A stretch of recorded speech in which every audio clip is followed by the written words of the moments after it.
I'm alive! According to YouTube, I'm alive. How's it going, everyone? This is a rare opportunity for me to do a daytime live stream. Oh, sorry, turn that off. Whoops. Anyway, how's it going, everyone? You all can hear me, right? And the background music isn't too loud? Is all the lessons all good?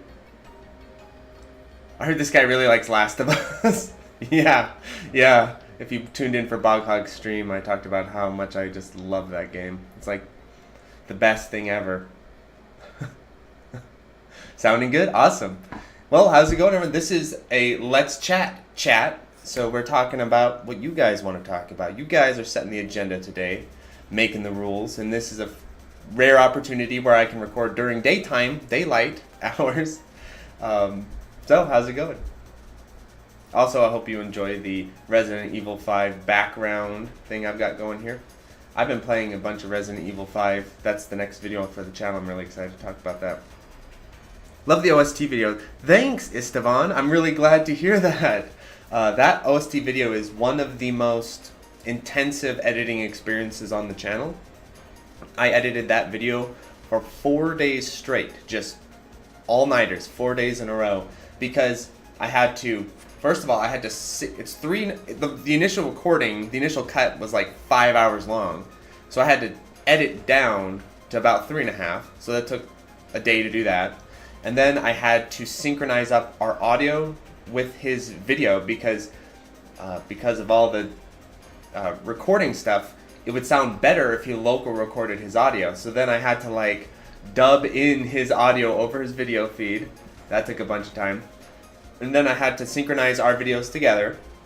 And then, if that wasn't enough, I had to do the extra step of then adding in the music of what we were talking about, because we were sharing audio back and forth, but I couldn't record it in real time because it would screw up our audio levels.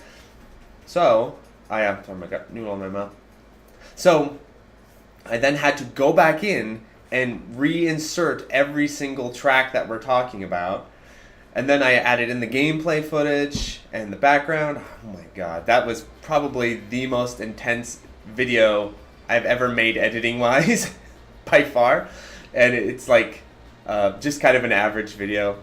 And then the Radiant Silvergun video, I did that one kind of just like, okay, well, let's talk about Radiant Silvergun because I love the game, so let's talk about that. I did that in a day. YouTubing life. I kind of figured, though, that the OST video would be a bit of a deep cut. So I'm happy you all enjoyed it because I was really excited about that one.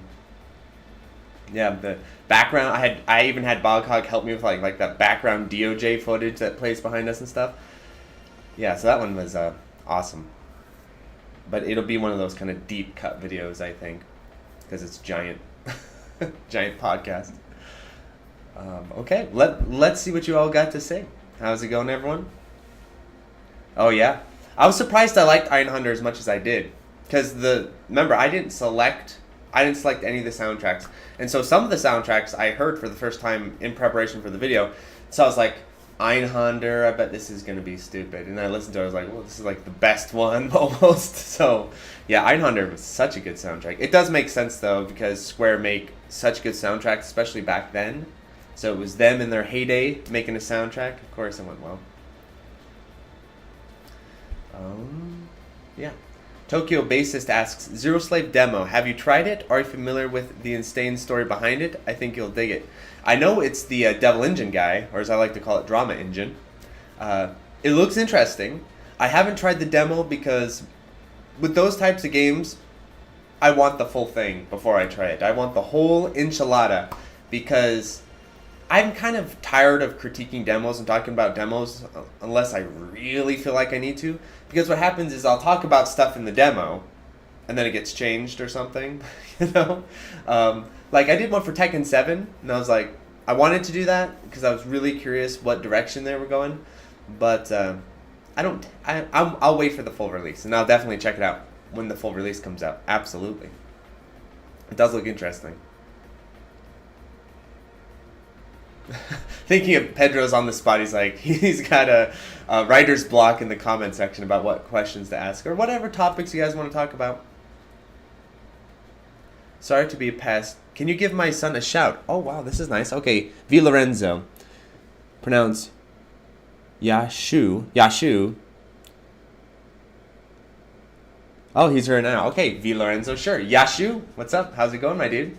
Thanks so much. How's it going? I'm hoping the videos can help you get into shmups a little bit. Your father has great taste being a fan of this channel and being a fan of shmups, in my opinion. So shout outs to you. Yashu? Did I say that correctly? Yeah. Shout outs to you, my dude. Holy crap, Mew Jam, thanks so much for the 20... Coming in hot with a $20 donation, Mew Jam. That's really generous of you. Last time we ended with a gaming hot take. This time I'm curious, what's a common or popular take that you have that people wouldn't expect from you? Oh boy. I have one. But it's like, do I even want to bring it up? Yes. Not because it's like controversial, but people will make fun of me. So it's like, do I want to be made fun of and memed on? Maybe. You gave me 20 bucks though, so I feel like I kind of have to. So yeah, if you stay tuned to the end, this won't be a 4-hour one. This one will be about 2 hours. You stay tuned to the end.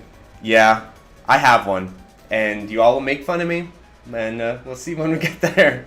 You all, the internet will make fun of me when I bring it up. But yeah, I do have something like that. Oh, that's awesome. I'm glad your son. That's so cool that you and your son are hanging out. Me and my dad we're really close, but you know, he was never really into gaming and stuff like that. So it's cool to have that kind of connection. I was talking about this on Discord a little bit earlier. My sons are still pretty young, so I actually don't have them gaming yet. I'm sort of saving it like a what's it called? Like a bar mitzvah type of thing. I'm not Jewish, but like when they turn like 10, 12, 13, it's going to be like, son, you are a man now. Now let's play Donanpachi. You know, I'm trying a new method here, because I know a lot of fathers, what they do with their sons is they kind of ease them in with Nintendo and Mario and that kind of stuff. Now that I have the power over my son's consumption of video games, I'm just going to start them right into Donanpachi and Ketsui and Metal Slug and see how that goes. Trial by fire, so yeah. As of yet, they're not really gaming too much. People were asking me about that on Discord. I saw someone rant about you on 4chan. Your channel is spreading. Oh, I am a frequent subject of 4chan for years, so yeah. I'm like a mainstay topic over there. I sometimes wonder if I wasn't around, what would they even talk about? They'd have nothing to talk about without my channel. Yeah. And I can look at my video analytics, and 4chan I know watches my video because you can see external sources of like where people share your videos. And 4chan's like always up there. It's like Reddit and 4chan, I think Discord might even be lower than 4chan. I'll have to, let me check actually. So let's do a little bit of, we can check at this actually, let's look. Because I think my videos get shared on 4chan a lot. And I'm just sure that they're just sitting in 4chan, knowing 4chan, they're sitting in 4chan and they're just like positivity and saying, oh, I love Mark, I love this channel, it's so great. I'm sure that's what they're talking about. So let me see here what my analytics say. But I'm quite sure my channel is pretty high in 4chan. Let's see. I think it goes into what? Content, audience. You can find it. Let me see if I can find it. Oh, here it is. External. 4chan. Oh, 4chan's fallen off. So Google, 44%. These are the external sources. The vast majority of my views come within YouTube. So only a small percent of my views come through external sources, but we can see where they are. So number 1's Google. Thank you, Google. Number 2, Reddit. That makes sense because I have this, when I open my Reddit account, I don't respond to Reddit comments because they tend to be, you know, it doesn't really go anywhere. I prefer to respond to YouTube comments. But, so you can have like a notification. My goal is to counter-stop Reddit notifications. I'm up to 300, but I want to hit the 999. So I haven't opened my Reddit comments in like 2 years because I want to get it to 999. So we're getting closer. YouTube, I don't understand how that is an external factor. YouTube, but okay. Discord and then 4chan. So 4chan's only 3%. So I guess they weren't as popular as initially. I think they were popular for a bit there. Now they're kind of bored of me, probably. Thanks so much for the donation, though, Mew. That was really kind. Ever played shmups using a hitbox? Senofet asked, and I'm going to be a bit behind, but I'm going to try to, catch up with everyone. Yes, I have. Many years ago, about 3 or 4 years ago, I built my own hitbox just to see what all the fuss was about. I wasn't going to buy one, but I can build them. So I built one, and I played with it, and I was like, I don't think they're really that great for shmups. I mean, they're not bad. They're just a keyboard, basically, for better or for worse. So if you can play shmups on a hitbox really well, I'm assuming, but it's you don't get any like magical tech that you would get like in Tekken or some fighting games, because all those like cardinal opposing directions and all that doesn't do anything in shmups. It doesn't matter. So, yeah. I have played it on a hitbox. It's basically playing on a keyboard.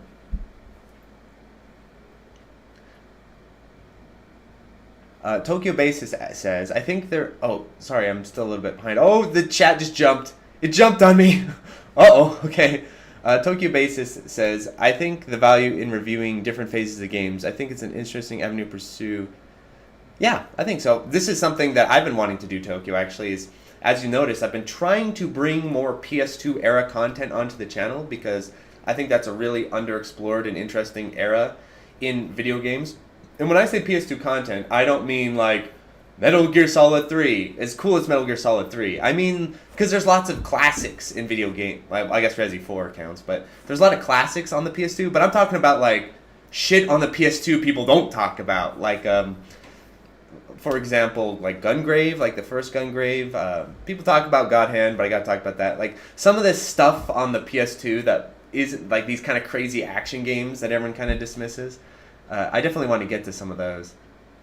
Maybe even like Max Payne, Dead to Rights, stuff like that.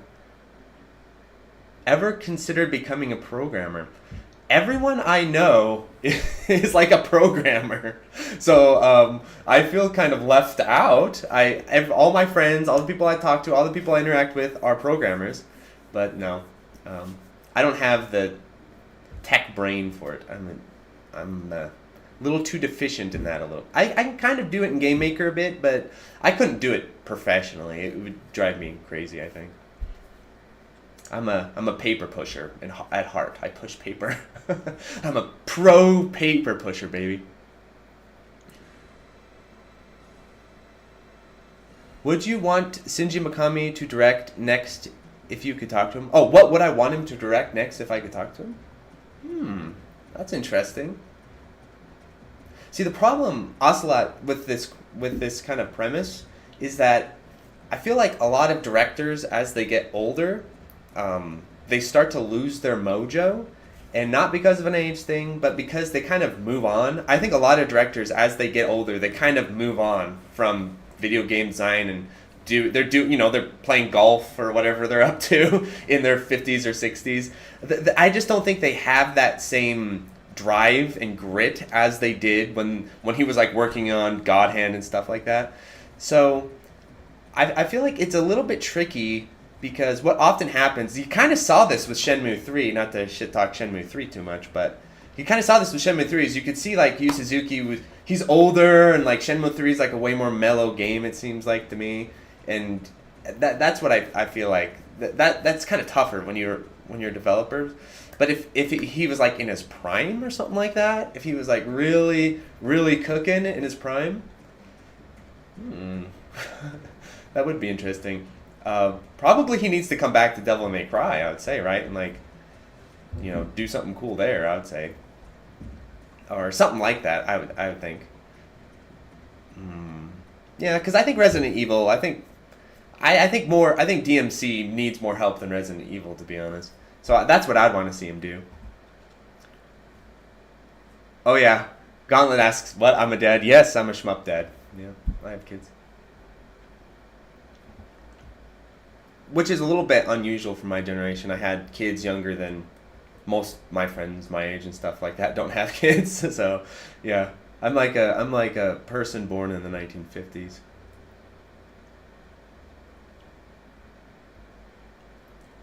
Okay, I'm gonna jump forward and chat a little bit. Peep Dub says, "Hey, Hey Mark, loved your Radiant Silvergun Steam video. Thanks so much, B-Dub. That's awesome. Yeah, I liked it too. It was like a fun opportunity to talk about Silvergun one more time. I felt like sometimes as a YouTuber, I feel like there's this sort of dilemma I get in where it's like, I've kind of talked about this before, but I have like 50% more audience since the last time I talked about it. So 50% of the audience have not heard me say this before. So that's always the tricky part about YouTubing, is you're always wondering, how much should I repeat myself? How much should I not repeat myself? Because in the Silvergun Steam review, I kind of like went over all the other ports, which I've done before, but I knew, okay, most people are not going to go back and watch my other videos, so that gets a little bit tricky sometimes to know if I should. I'm not a Redditor. No, I'm not a Redditor at all. What I do is I post on Reddit and then I run away. That's my strategy with Reddit. Post and run for it. That's the correct way to use Reddit. I actually really dislike Reddit, to be honest, because I think it's so stupid. It's defeating its own purpose. The whole point of Reddit is to promote things and talk about things, and Reddit explicitly does not allow that in a lot of cases. So it's like, all right, what do we do? So I have to convince someone to like me enough to post on there. You know, I don't know. I really dislike Reddit a lot. Its structure, all of it. But it is kind of like a replacement for a forum. So I do have the Electric Underground Reddit, which is pretty cool. And I do like how you can make your own rules. So you can promote your own stuff on my Reddit.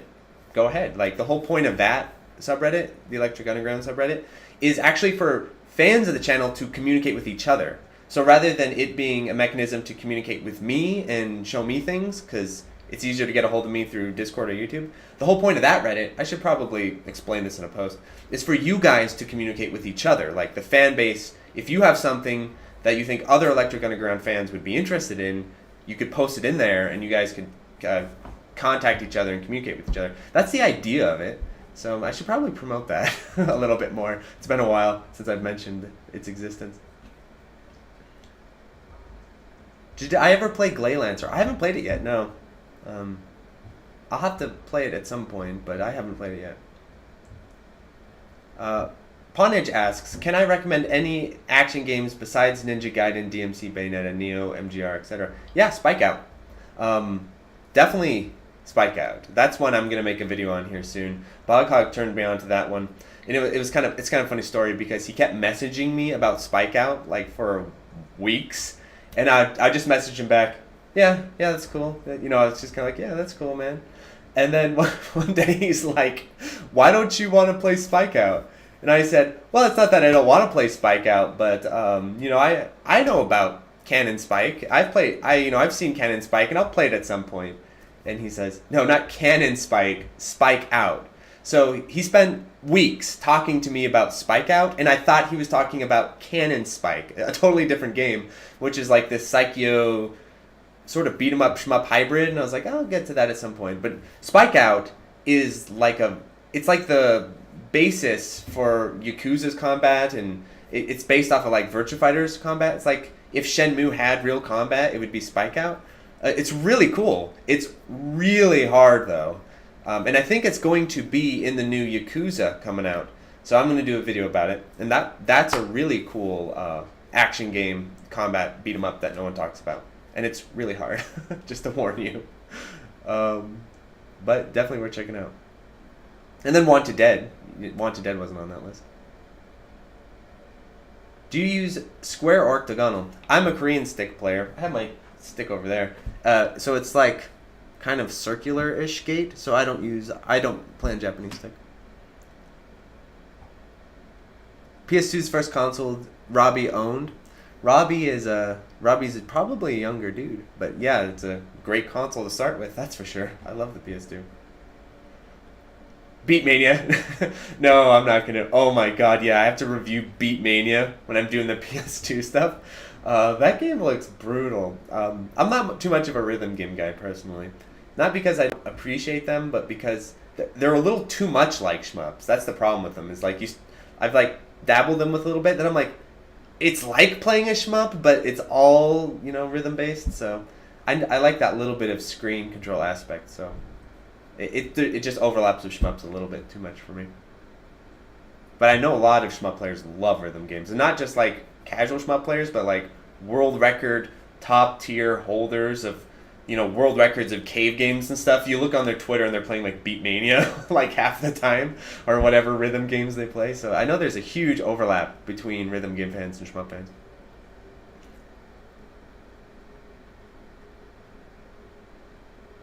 Okay, just catching up with the chat. Any cool PlayStation shmups, or is it dried up? I need to actually play Einhander. I haven't played it. Einhander, however you say it. I need to play that. Yeah, there's some cool PlayStation shmups. I feel like there's some... Oh, Terror Diver. Now, the Saturn version's like the version you're supposed to play, but if you don't have a Saturn or don't want to emulate it, the PlayStation version of Terror Diver is cool too. I'll check that out. Spike Out was on the OG Xbox. Spike Out's like...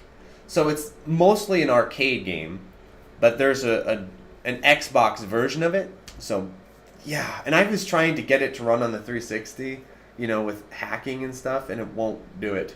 So I think if you want to play it, you gotta either emulate the Xbox version of Spike Out Battle Street, or like dig out your Xbox to play it. And I have my Xbox, but I don't have it modded or anything.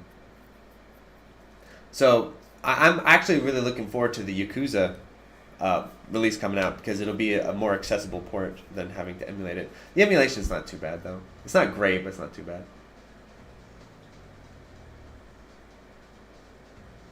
Oh, Robbie's 20. Yeah, young man. Prime of life when you're 20. The good old days.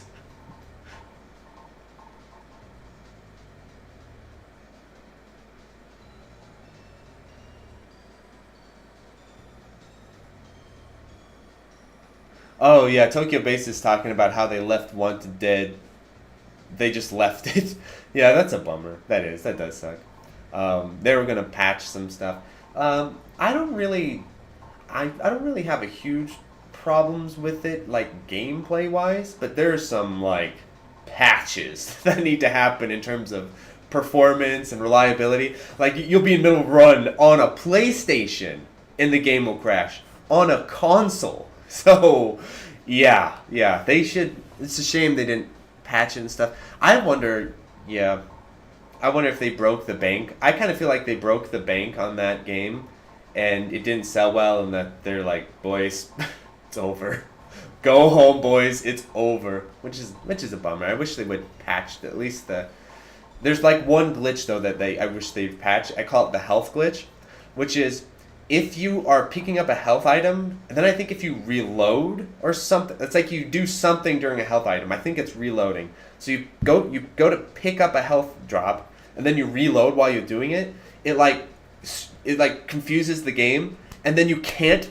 I think the game thinks you're like in the state of picking up the health thing, but then it creates this glitch where you can't pick up health items anymore at all. I think it's stage long, so when you go to the next stage, it resets. But that freaking glitch in my no-death Japanese hard mode run occurred at the last, hardest part of the last stage. So I had to play through the last stage with no health refills or no health pickups because of it. So that was pretty crazy. That's a glitch they should definitely patch. And then just all the crashes. And, there's a glitch where the walker tank in stage 1 will glitch into the wall, and then it'll soft lock the game because there's no timer, so you won't time out and die. And if you're going for a no death run, if you don't care about no death run, you can just throw a grenade and kill yourself. But if you're going for a no death run, it soft locks the game because he gets stuck in the wall and you can't hurt him, so it's over. So there's in part of my strategy for the first boss, not only am I having to strategize for him not killing me, but I also have to strategize for him not getting glitched into the wall. So you can't let him go on the certain side of the stage where that hole in the wall is. So yeah, there's definitely some glitches they could fix. And also some animation glitches where you'll kill someone and then it kind of gets confused, and so you'd do these judo moves to the air and you're just beating up air. Stuff like that. Yeah. What's my opinion? Pedro asks, what's my opinion on TGM Grandmaster? I'm thinking I might talk about it if I play that game more properly, but I think the interesting thing about Tetris Grandmaster and like really intense Tetris is I think it stops being a puzzle game and starts becoming an action game at that point. When you're like doing the technical flips and spins and you're like doing like quick pattern recognition, I think it's more of an action game than a puzzle game because you're not sitting there thinking like, now let me see if I place the block here and then 15 moves from now I put another block here. It's more like pattern recognition and then quickly inserting the pieces with like technical inputs and stuff like that. So I think it kind of becomes an action game by the end. So that would be kind of an interesting way to discuss it. Hey, Strawberry. Just regaining my place in chat. Beatmania Bros Unite. Yeah, I know.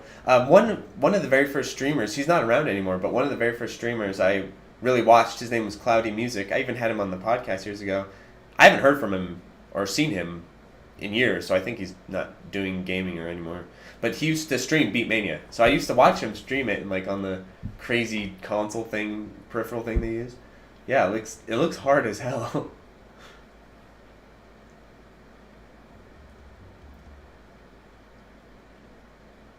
Thunder Force 5, yep, that's a good PS1 game. Harmful Park, I'm catching up with chat.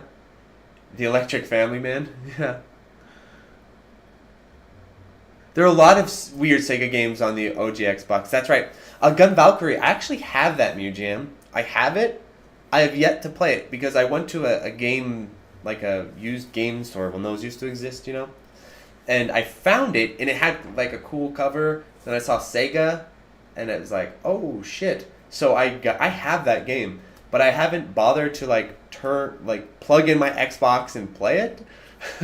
I wonder if there's another port of it, because yeah, I bet I wonder if the 360 could play it though. If I use the hacked loader method, which works with some games and not others. I wonder if the 360 could run it, because I do have it. I've just never played it.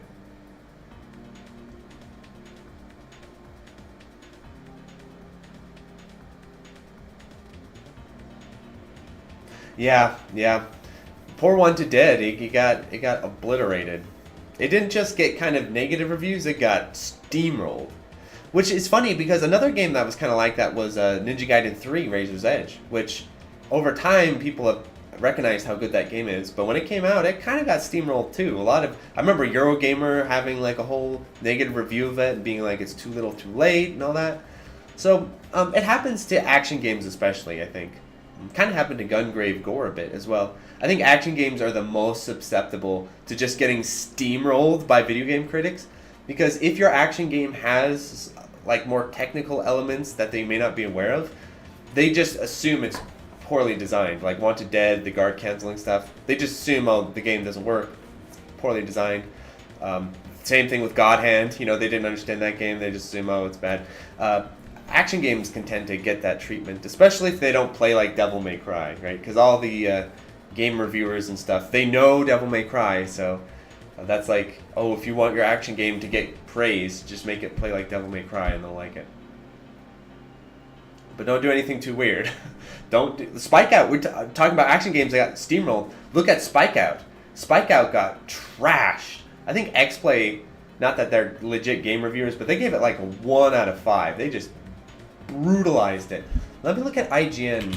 IGN review of Spike Out Battle Street. They gave it a 5. 5.5. See, that's a really, really good action beat 'em up that, yeah, it just got steamrolled. And you read some of the comments and the reviews, and they're like, dude, there's like no moves. There's like no moves. Even though, how many moves do beat 'em ups actually have if you think about it? How many moves does Final Fight have? Like 4 or 5, right? Same thing. Spike Out's a legit 3D beat 'em up. And they're just like, oh, it's bygone era, all that stuff. Yeah, a little bit of homework, everyone. I'll paste the link here in chat. You all can read it. Here you go. Here's come on now. Here's IGN's review. Did I just paste it twice? Okay. There you go. Pasted it twice. There's IGN's review of Spike Out Battle Street. So one, and Devil's Third too, right? Let's look Devil's Third, because from what I understand, Devil's Third is like that as well. Devil's Third review. IGN. I need to play Devil's Third. I have a Wii U, so I can't actually play it. 3.5 out of 10. So Devil's Third got obliterated. I'm gonna have. That's a game I've got to play and review on the channel, because I do actually own a Wii U, so I can play it. So that's one, and my Wii U's modded, so I don't have to buy it for $1,000 or however much it costs.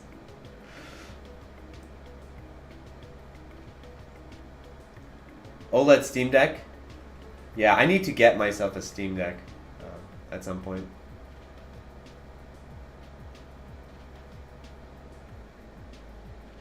Rudin Sprite says I should team up with the right people and make something happen as far as like game design.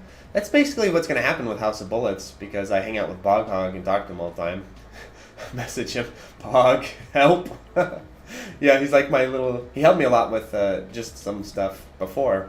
I'm redesigning House of Bullets to be more like, I feel like I learned some lessons the first attempt, so I'm going to redesign it. And yeah, when I talked about this on Bog Stream, but the rule of House of Bullets is I'll work on it when the YouTube channel starts cooling down, because the whole reason I started working on it was because I was in like one of those YouTube ruts, plateaus, where you're making videos, your channel's not shrinking, but it's not growing, it's just kind of like stasis, not doing much. And so I was like, I'm going to go insane if I just try to focus all my time on YouTube during this point. So I also worked on House of Bullets. So if YouTube starts slowing down again, then that's when the House of Bullets comes out. That's how it works.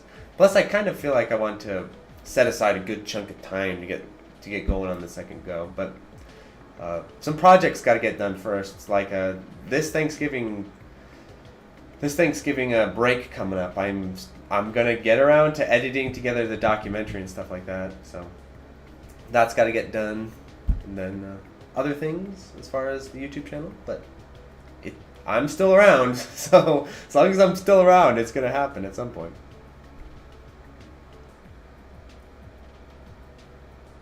Have I ever played Cloud Master? I haven't. Cloud Master. Let me look. Let's see what it is. Cloud Master. Game. I better put game because... Oh, is this... This looks familiar. This looks familiar. Oh, it's a Master System game. Is that why it's called Cloud Master? Because it's on the Master System? Ooh, I love the graphics. Oh, it looks cute as hell. This was before parallax scrolling. Look at the background. It's literally just an image. No parallax. The days before parallax scrolling. I love this sprites. They're really cute. That looks cool. I've never even heard of this. That looks fun. I wonder how hard it is. That's a cool game. I'll have to try it. What's my game of the year 2023? People can get mad at me when I talk about my game of the year of 2023. Because personally speaking, it's open and shut, which is Wanted Dead. I mean, I love that game so much that, I mean, easily for me, but everyone's going to hate me if I choose that as my game of the year, so I don't know. I mean, that's probably it, but... Another game I've been really enjoying, it's not a new game, but new to me, Resident Evil 5. That's my next video. I've been playing Resident Evil 5 for days now and just loving it, so... Yeah, it'd probably be Wanted Dead, though, to be honest. I'm just reading the chat, sorry. Light gun game vid coming soon. Oh, Pulu, I think I've told this story before, but I actually attempted to make a light gun video, which was Maybe I'll just do it again because I'm a big fan of light gun games. Especially there's one on the PS2 that I really like called Vampire Knight, made by the same team who did House of the Dead, I believe. And you can play it with the gun con and everything. So I actually set it up in my house. I wonder if I could set it up in my office. Maybe I'll do that. That would be a bitch to do, but it would be totally worth it because I could like have more space. Anyway, so I set it up in my house, and I set up the cameras, and you have to set up like 3 cameras. You have to capture the video of the game, then you got to capture video of me with the gun, and then I think I had another video capture of like over my shoulder so you could see what I'm looking at. So you could see me in profile with the gun, and you could see me behind the shoulder, and then you could see the actual game capture. I spent all that time on it because I've 1cc'd the game before, and I was going to do a 1cc commentary of Vampire Knight, and I could not get the 1cc. I kept dying at the last boss. And the game's like 40 minutes long, and I had one night to do it. So I'm sitting there, and you know, light gun games are physical games. So it's not like grinding a shmup, where you grind a shmup for 8 hours, and you kind of like go like, oh, I'm getting in the zone, and then you kind of fall off and get in the zone again, because all you have to do is hold the button and move your hand. Freaking light gun games, you gotta like aim, you gotta like and like hold still. I was like, I couldn't do it. I could not get the 1cc. I've gotten it before, but I could not get 1cc on camera. So I was just like, fail. So the video never happened because I couldn't get the 1cc. But I'll have to try again. I feel like I've got to try again, and maybe install like a hair trigger in my freaking Namco gun con. Because that fucking game, the hard part about it is like, it really tests your trigger speed more so than your aiming. Like you have to aim and stuff, but there are certain sections of that game where you just got, and I'm not super good at that, and so like the last boss and stuff, I kept dying on that.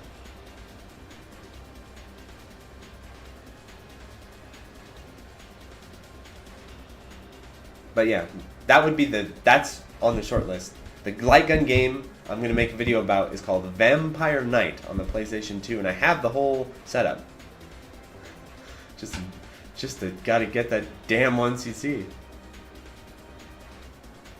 Hi Mark, reply to me. Okay. Yarmade. How's it going? I saw you. I have replied. Oh, Kyari says, reach 20k, congratulations. I forgot to mention this.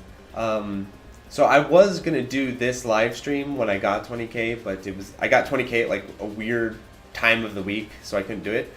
But 20k is a huge milestone for the channel, not just because like for typical YouTubers, it's like, you know, oh, 20k, that's a milestone.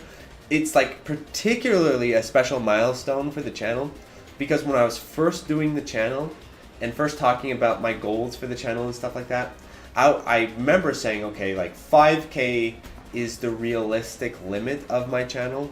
You know, a few years ago I said 5k, that's realistic of what I could achieve. But if I do a really good job and I like really keep with it, maybe someday I could get 20k subscribers. And the funny thing is like now that I have 20k subscribers, it seems kind of reasonable that I got it. But back then, a few years ago, when I was getting like hundreds of views on my videos, not thousands, hundreds, you can still see some of those videos as far as like no one's gone back and watched them. They have like no views. I was like, this is the 20k might as well be I'm gonna build a rocket and fly to the moon. So yeah, it's a huge milestone for me because the channel is officially successful. In my earlier definitions of success for the channel, I chose 20k as like, this is it. I've achieved my goal in YouTube. I have now a completed, 100% YouTubed when I got 20k. Now I've got 20k, it's like, well, not gonna stop now. So now I'm trying to think, well, where do we go from here? But yeah, so it's a pretty big milestone for me hitting 20k. I'm officially a successful YouTuber in my mind. But so yeah, thanks so much.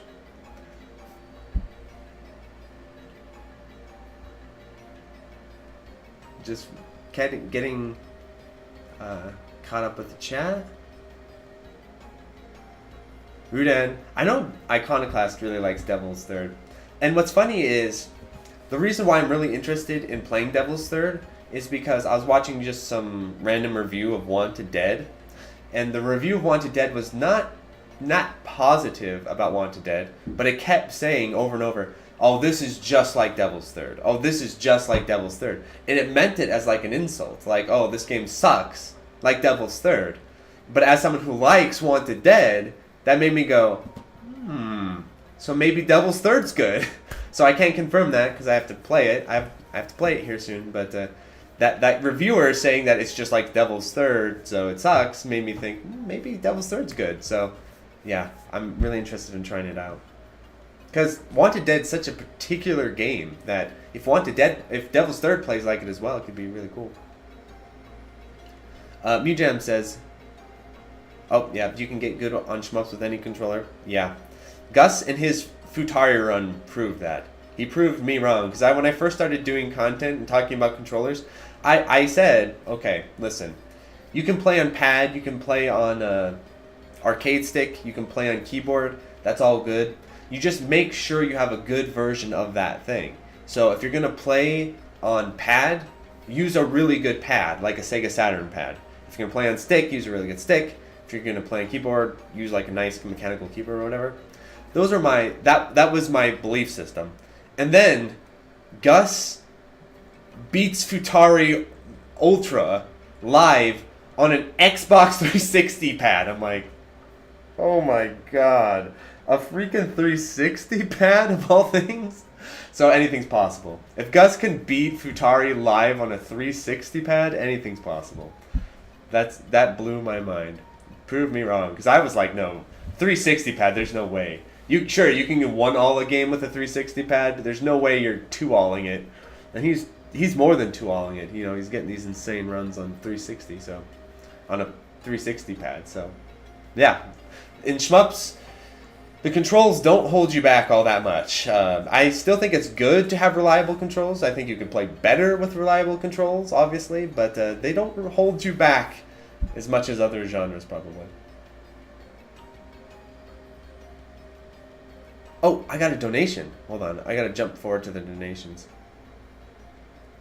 Jupiter Picture Show. Thanks so much for the $10, Jupiter.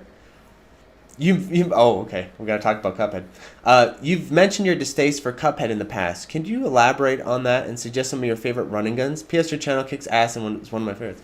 What a nice comment, Jupiter. And look, it's got a cool... This is YouTube hijacking our brains, but that's okay. Where it's got like ones and dancing numbers and stuff. But I really appreciate the donation, Jupiter. Yeah, I can... Well, you paid $10. Of course I can talk about it. So my real distaste for Cuphead... Obviously, it's not the graphics. The graphics are what gets that game over. It would be... Here's a fun little thought experiment for the chat and for all the Cuphead fans out there. In all honesty, let's say you take Cuphead's graphics and you swap in generic Steam indie game graphics. Just the same, the shit you see on Steam that's like kind of janky and, oh, I've seen this 1,000 times. You take out those amazing Cuphead art, 1930s cartoon graphics, and you just stick in generic Steam game graphics. How would you feel about the game at that point? Like, how good is the game then? Because in terms of gameplay, I don't want to use the term Euro shmup too lightly, but it's quite Euro at times. It's like tanky. You got this little pea shooter. I was like, I'm going to play the shmup sections of this game. And it was just, I feel like there's inertia, isn't there? There's like inertia. It's tanky. It's funky. And people talk about the difficulty of that game. And for me, when you talk about difficulty, not all difficulty is the same in quality. Like, there's good difficulty and bad difficulty. Good difficulty, all the action games I love so much, Ninja Gaiden and all that stuff. That's an example of good difficulty. Bad difficulty is like Euro shmup difficulty, which is, it's just tanky and you have no power. You're just this little pea shooter, tanky, boring. So the game's playing mind games against you. You're not just fighting the enemies, you're fighting your own boredom. So that's my problem with Cuphead. And also the stages don't play like run and gun stages, like Metal Slug. So what would be like a recommendation on alternative to Cuphead? There's like 15 of them or however many. The Metal Slug games are like way better than Cuphead in terms of gameplay. Yeah, they also look great, but the gameplay of those games, I think it's just miles ahead of Cuphead. So Metal Slug is an easy replacement for it, and there's tons of Metal Slug games. And then I'm trying to think of other like running guns that I really like. Metal Slug's number one for me. I like Mega Man X. It's not that hard, and I don't know if it's like technically a running gun, but if you play Mega Man X, I actually have let me link it here. I have a no-death, Buster-only run of Mega Man X. That game, if you use the Buster cannon only, just your main shot, that game is really fun. If you use the power-ups, it's kind of lame because the power-ups are just way too good and you just destroy everything. Mega Man X. So you guys can know up to here. Where is it? Mega Man? Is there a space in Mega Man? There it is. Here it is. And it says it's 2 hours long. I think it's only like an hour. And then the second half of the stream, I'm like playing Super Metroid or some shit. Oh, Blazing Chrome! Yeah, I did this old video of Blazing Chrome back in the day. Here, I'll link that as well. The video's my old school style where I'm just chatting. It's like Let's Play Blazing Chrome, but I got the 1cc. Blazing Chrome, Electric Underground. This is an OG video I was talking about where I had like no views. It has 1.6 views. That's not too bad. Blazing Chrome, yeah. This is actually a great counterpoint. Great counterpoint, Jupiter here. Blazing Chrome would be, because they're both Western developers, right? But like Blazing Chrome is like the better, by far, of the two in terms of gameplay. Now you take Blazing Chrome, and then you put Cuphead's graphics on top of it, and then you've got some magic going. You put them together. Blazing Chrome meets Cuphead combined. That would be a hell of a game right there. Blazing Chrome isn't perfect though, because it's kind of, once you get good at it, it could be harder. It's kind of a little bit easy, but it has much better feel, I think. So those are my thoughts on Cuphead. I feel like that game, I don't dislike it like a type of like Resident Evil 4 remake. I don't dislike it like that, but it's hard for me to really like it, talk about it without criticizing it too much. But the graphics, I think, just really, you can't say enough about that. The graphics, I think, there's no doubt, there's zero doubt in my mind that game got as popular and the marketing it did without those graphics.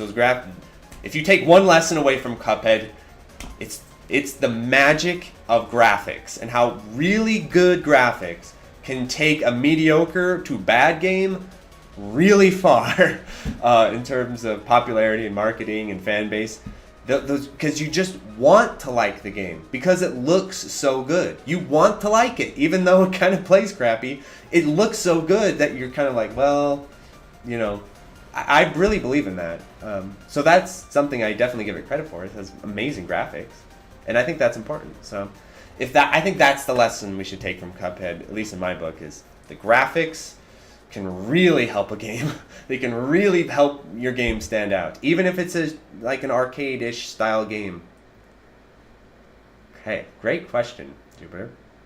I hope that helped.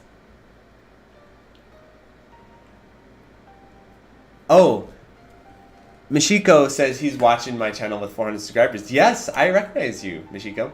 All the OG fans of the channel where you commented on my videos, your guys' names are burned into my memory because I remember you from years of just, you're the only people I talked to in my comment section for years. So I recognize a lot of the guys from the early days, like Double Vision, another one. Double Vision Patreon, OG Patreon, when I had 6 patrons. Double Vision was in there one of my very first patrons, yeah. Dingo as well. Dingo is my very first patron. I checked the other day. Who's my first patron? It was Dingo. Do you know any racing games that is challenging to beat? Like I find the actual racing with CPUs to be too easy in most games. Robbie, that's a good question. I'm not the best person to ask because I'm kind of shitty at racing games. It's like we all have our genres that we're good at. We all have our genres that we kind of suck at. And racing is mine. I'm not a great racing game player. So I play Initial D. I used to actually go to the arcade and play Initial D in the arcade. I was almost going to buy one of the little cards you could put in there, but the machine they took it away, so I don't have it anymore at the arcade. And I actually have, look, I'll show you. Hold on. Show and tell time, chat. Hold on. This is worth it, I hope.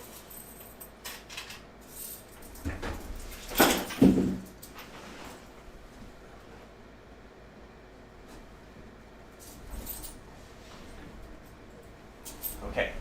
Show and tell. Look at this. I keep in my backpack, like, I have more too. This is just a handful. I have like $20 worth of tokens at my local not my local arcade, my arcade that I used to go to, that had the Initial D machine. These were Initial D tokens, and then the Initial D machine left. So I'm like, and they have like no other games. So I have all these tokens, nothing to do with them, because there's no freaking Initial D. So that would be my recommendation. Sorry, hold on, I gotta refocus the camera. He got mad because I put my hand up to it. That's my recommendation for a racing game, Initial D. Is it that hard? I think it's hard, but for all I know, it could be easy if you're really good at racing games. But yeah, I love that. That's my favorite by far. Easy, Initial D. Big time. 360 D-pad is, yeah, terrible. Yep, Mewjam's playing on her keyboard. Mewjam must be a Toho player. Mewjam, are you a Toho player? Because Toho players do that. I don't know why. Not playing on keyboards, but play on laptop keyboards specifically.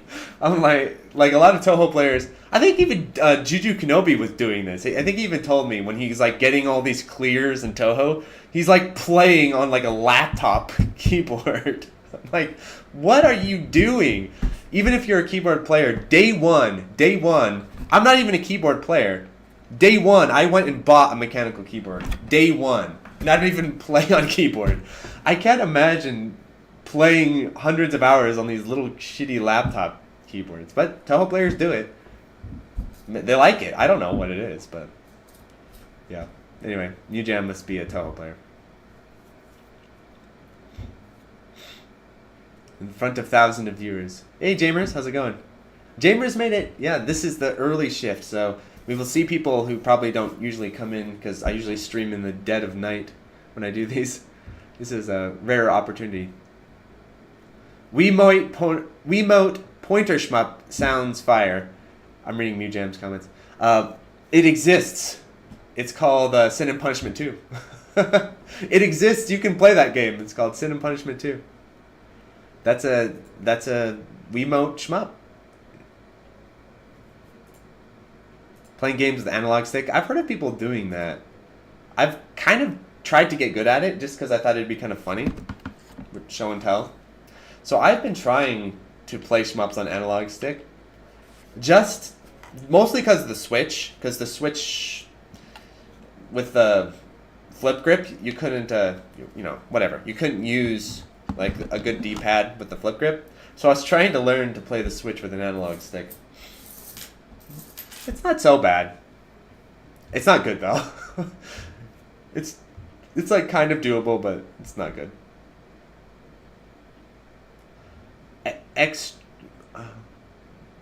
With Joy-Cons, yeah, world record score. I think with old school shmups you could do it though. Like with a Thunder Force, even with maybe even a Gunbird or something like that. Like a really route heavy old school shmup. Those you can overcome with like crazy ass controls, like a keyboard, like a crappy keyboard or an analog stick, because so much of it comes into the routing. But I think it would be really hard to beat, you know, really intense bullet hells that have a little bit more randomization going on and stuff, because you have to react more on the fly. That would be my guess. Couldn't beat Cuphead's last boss. I didn't. Yeah, I didn't. I played it for a while and I didn't like it. I got kind of far, but let me get caught up with everyone. Which metal gun? Oh, Marcus asks. This is a great question, Marcus. Also, fun fact. You know how people get nicknames? Like, you know, I call you call your friend by a nickname usually. I do that all the time. Well, my name is Mark, which is one syllable. So you can't make a nickname of my name because it's one syllable. So a lot of people will reverse it and call me Marcus. Even though my name is not Marcus, they'll be like, oh, Marcus, just because they can't make a nickname out of Mark, so they have to make my name longer. So Marcus, that's my alter ego sometimes. Which Metal Slug game do I recommend for starters? Great question. It's actually almost funny that you can play the series in release order. I don't know if that's intentional, but it's kind of true. Like, the first Metal Slug is the easiest and most accessible. The second Metal Slug is when you overclock it and everything, is the second easiest and most accessible. Metal Slug X is a step above that, and then Metal Slug 3 is a step above that in terms of, like, it goes upward. I think 4 is pretty challenging as well. I think it kind of levels off around 3 or 4 probably, but the first 3 games, just play them in release order. Start with Slug 1. That's definitely the easiest, bar none. Slug 1 is the easiest, so start with that one. And it's really good. So that's the easy recommend is Metal Slug 1. Did you know on about the Japanese version of Gainog, when you finish on the hardest, it tells you to F off? That's great. Awesome. A little bit of attitude.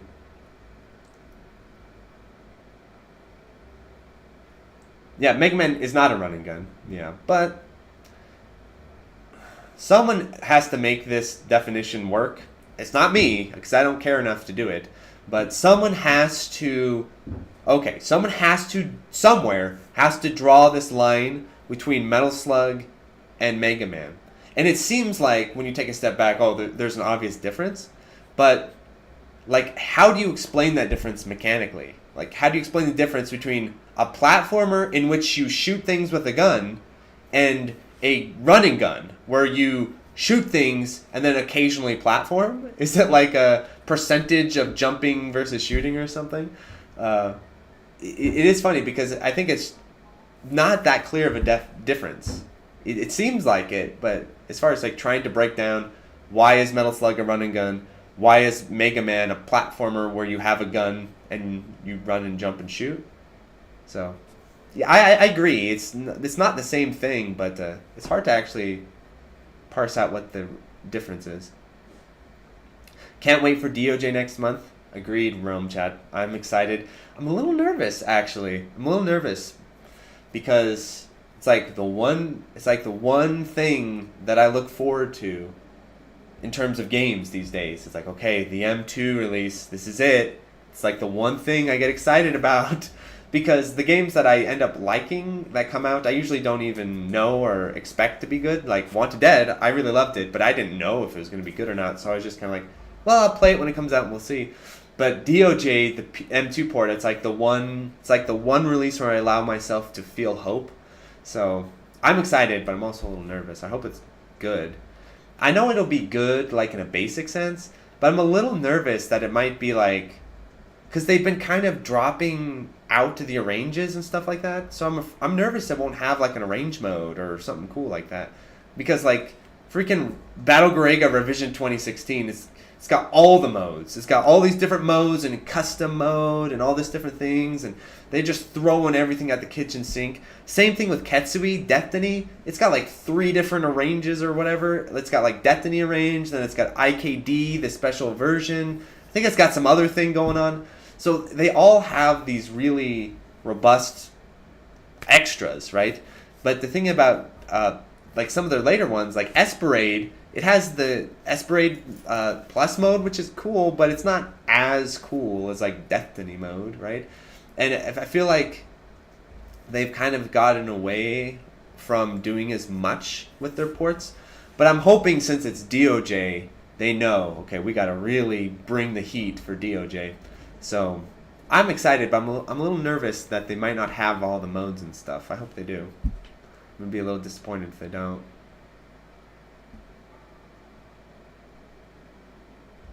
Cuphead borrowed a lot from Gunstar Heroes. Yeah, but it's like a bad version of Gunstar Heroes. Maybe that's a good way to describe it. It's like Gunstar Heroes, but Euro and bad. Yeah, play Gunstar Heroes, I guess.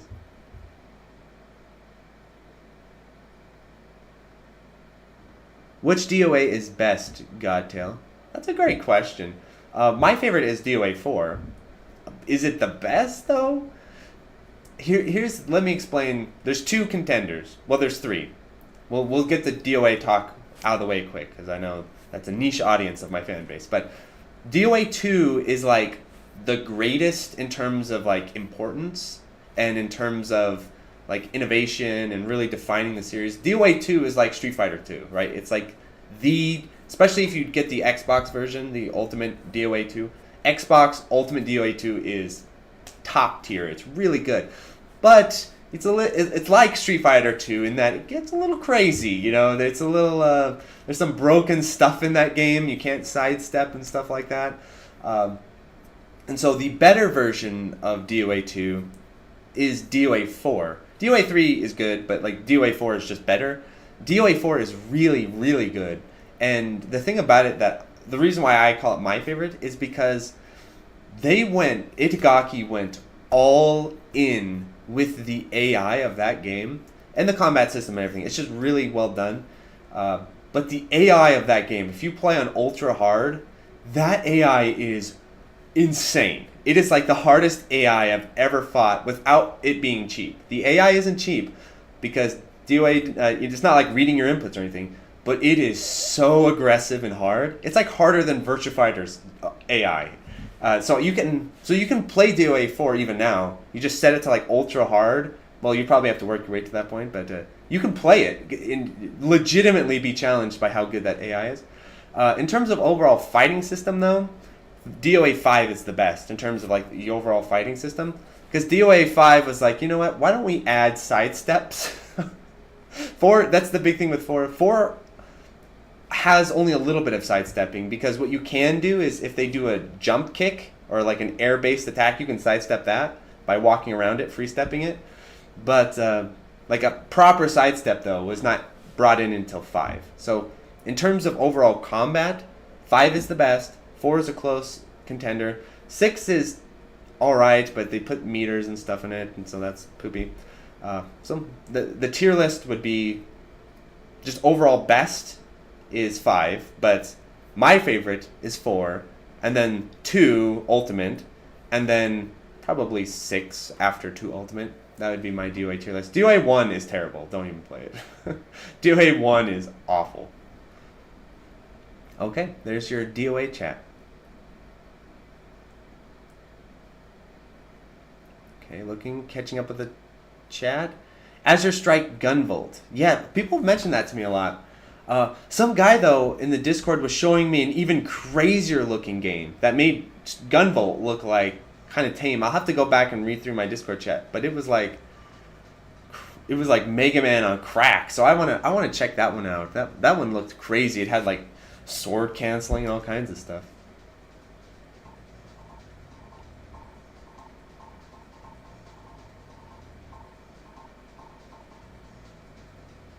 Okay, getting caught up with chat. Yeah, genre distinction philosophy. I'll let someone do that for running guns and platformers. I already had enough trying to define shmups. Dashframe says, Sock asks, any 1cc's planned at the moment? Yeah. So I'm going to do another Silver Gun 1cc and make another video about it. I kind of have a cool idea to do like a different style of 1cc video. I've done Silver Gun 1cc before, but I want to do it with the Red Ship. You know, so I'm going to get a Red Ship 1cc here pretty soon and do kind of like a cool video about it. I've also been thinking about, well, I'm going to be playing a bunch of DOJ when that comes out. So I'll be playing a bunch. I've already 1cc, like 1-all DOJ. I don't think I'm gonna 2-all DOJ at the moment because that's gonna take a lot of time and effort. But I've been thinking about playing Garega again and getting a gain 1cc. Oh, and then in terms of beat 'em ups, I need to 1cc Sailor Moon, Pretty Star Soldier Sailor Moon. I'm going to do a video about that.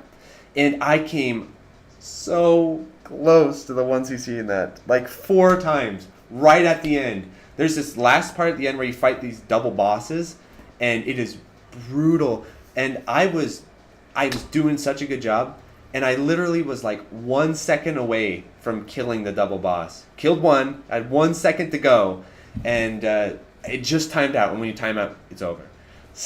So I was so close.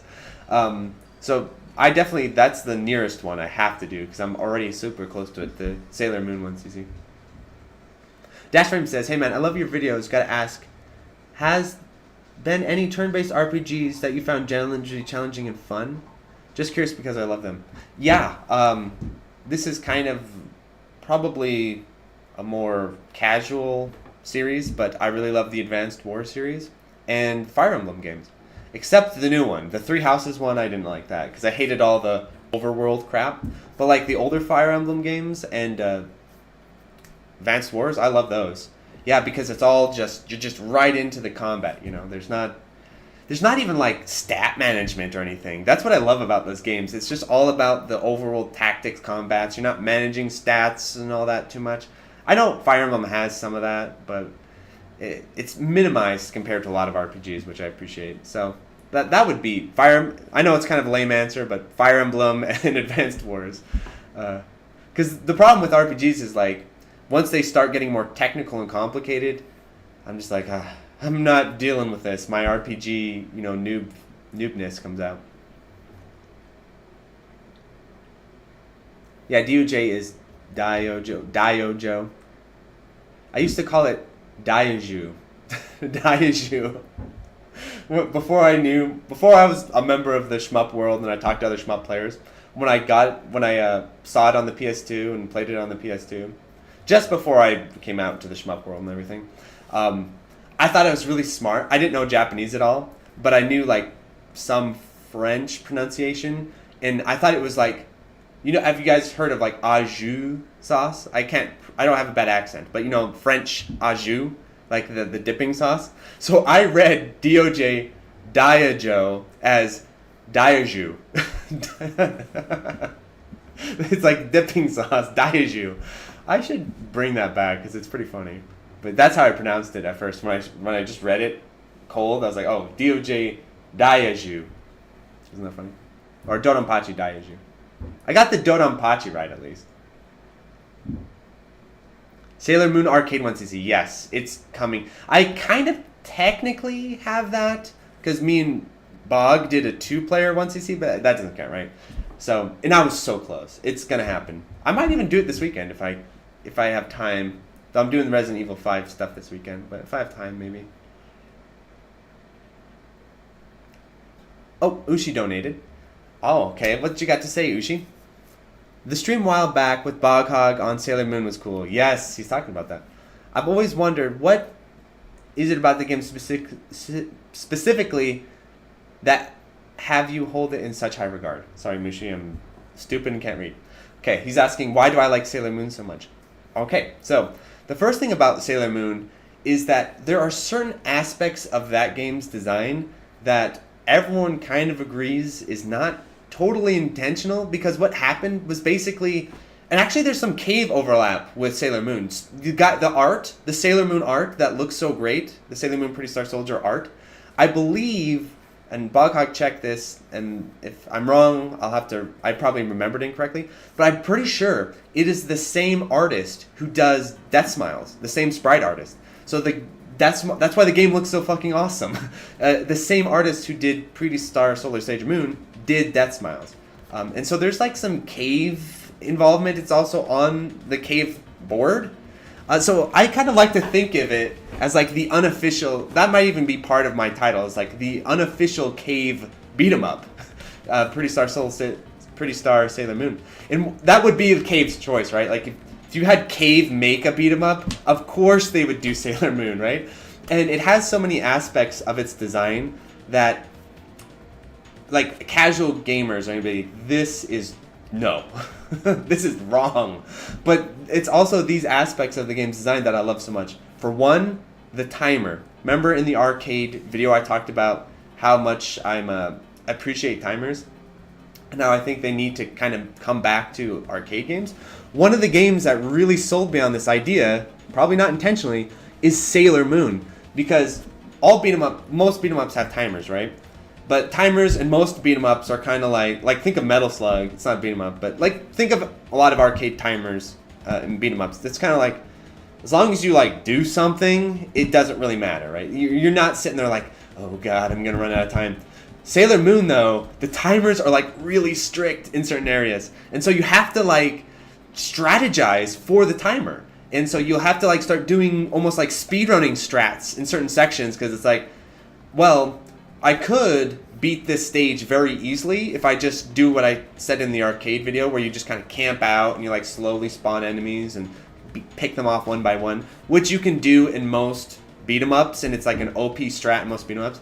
Sailor Moon does not allow that because the timer's like, So there's parts of Sailor Moon where you have to like run across the screen and just beat the shit out of people as quickly as possible, and like you're like speed killing stuff, and you're like, oh yeah, but you're doing it for survival. That's why it's really cool. It's not just doing it because it'd be cool to speed run a game that no one cares about. Like, it's part of the game. Part of the game rewards you and like insists that you speed kill things and like find ways to quickly group enemies and kill them because of that timer. And pretty much everyone agrees that the timer, they like just didn't balance it, or they're rushed, and so they just kind of released the game with this super strict timer. But so the timer is a huge thing that I love about it. Also, another part about Sailor Moon that I love so much is, we talked about this on Bogstream yesterday in passing, but I kind of view it as like the follow-up to Final Fight, because the game is really fundamental. It is super fundamental in terms of beat-em-up combat. It is all about jabs, grabs, throws, and iframes. Like, you've got to play the game really respecting the fundamentals of that game, and it's really well balanced in that nothing is that OP. Like, for example, on a lot of, like Streets of Rage 2, for example, and like Streets of Rage 4, when you play Blaze in Streets of Rage 4, Blaze, the 2 version. Anyway, there's a lot of beat 'em up characters where their jabs are like really good and really strong, and so they become OP. So all you have to do is just jab spam and like jab cancel things. In Sailor Moon, you can jab cancel, and it's really good, but the mechanic, it's an advanced mechanic, but it's balanced by the fact that your jab does not have that much reach. It has some, but like some enemies can actually pretty much outspace your jabs. So then you have to like time them, and you have to really find the hits. And then also the game is really relentless in terms of the enemy AI. The enemy is, they're mean motherfuckers, and they will come and they'll just grab you and throw you and like take half your bar and stuff. So you have to play really aggressively, but at the same time you have to be really conscious about playing defensively, because if you're just swinging, they might just out jab you, or they might just walk up and grab you in between the jabs. There's some enemies where you're jabbing and they'll just grab you in between the jab if you're not careful. So it just has so many elements of its design that I think are really fundamental to the genre and really good. And some of them I'm sure are not quite intentional, which I think is also kind of charming and amusing. And there's no beat 'em up like it. There's really, Sailor Moon is one of a kind. It's like its own little version of Final Fight. It's really cool. So yeah, there you go, Ushi. There's me gushing about Sailor Moon. One of my favorite beat 'em ups at this point, yeah. And I'm going to do my 1cc video of it and review of it. I'm probably going to do a review rather than 1cc, because most people probably won't care much about my 1cc. So I want to do like a proper full-on video about why that game's so awesome. And maybe call it something like Cave's unofficial beat 'em up, or something cool like that. So yeah, I love that game. And also it looks fantastic. It looks great. The music sucks because I think the music's like unfinished, but the gameplay is really good. Anyway, so there you go, Miju. So where did I leave off? Kind of left off. Just getting caught up where we left off. Ikaruga is not a puzzle game. Yeah, exactly. Yeah, I have that video about. That's one of my favorite videos of the channel that I think is underrated because so one of the most important videos for the channel, like on the behind the scenes type of thing, is the Ikaruga is not a puzzle game video. Only because while I was working on that video, I remember I was like, I'm starting to understand video editing. That's one of the first videos where I was like, I think I understand video editing, because all my older videos, I didn't start as a video editor. I started as a podcaster, a person who talks at the camera. But I was like, no, that's not gonna work. I gotta like edit shit. But I didn't know how to do it at all. I didn't know how to video edit in the slightest. So you can see on the evolution of my channel, me learning to video edit. In one of the first videos where I was like, yeah, kind of figuring this out, is the Ikaruga is not a puzzle game video.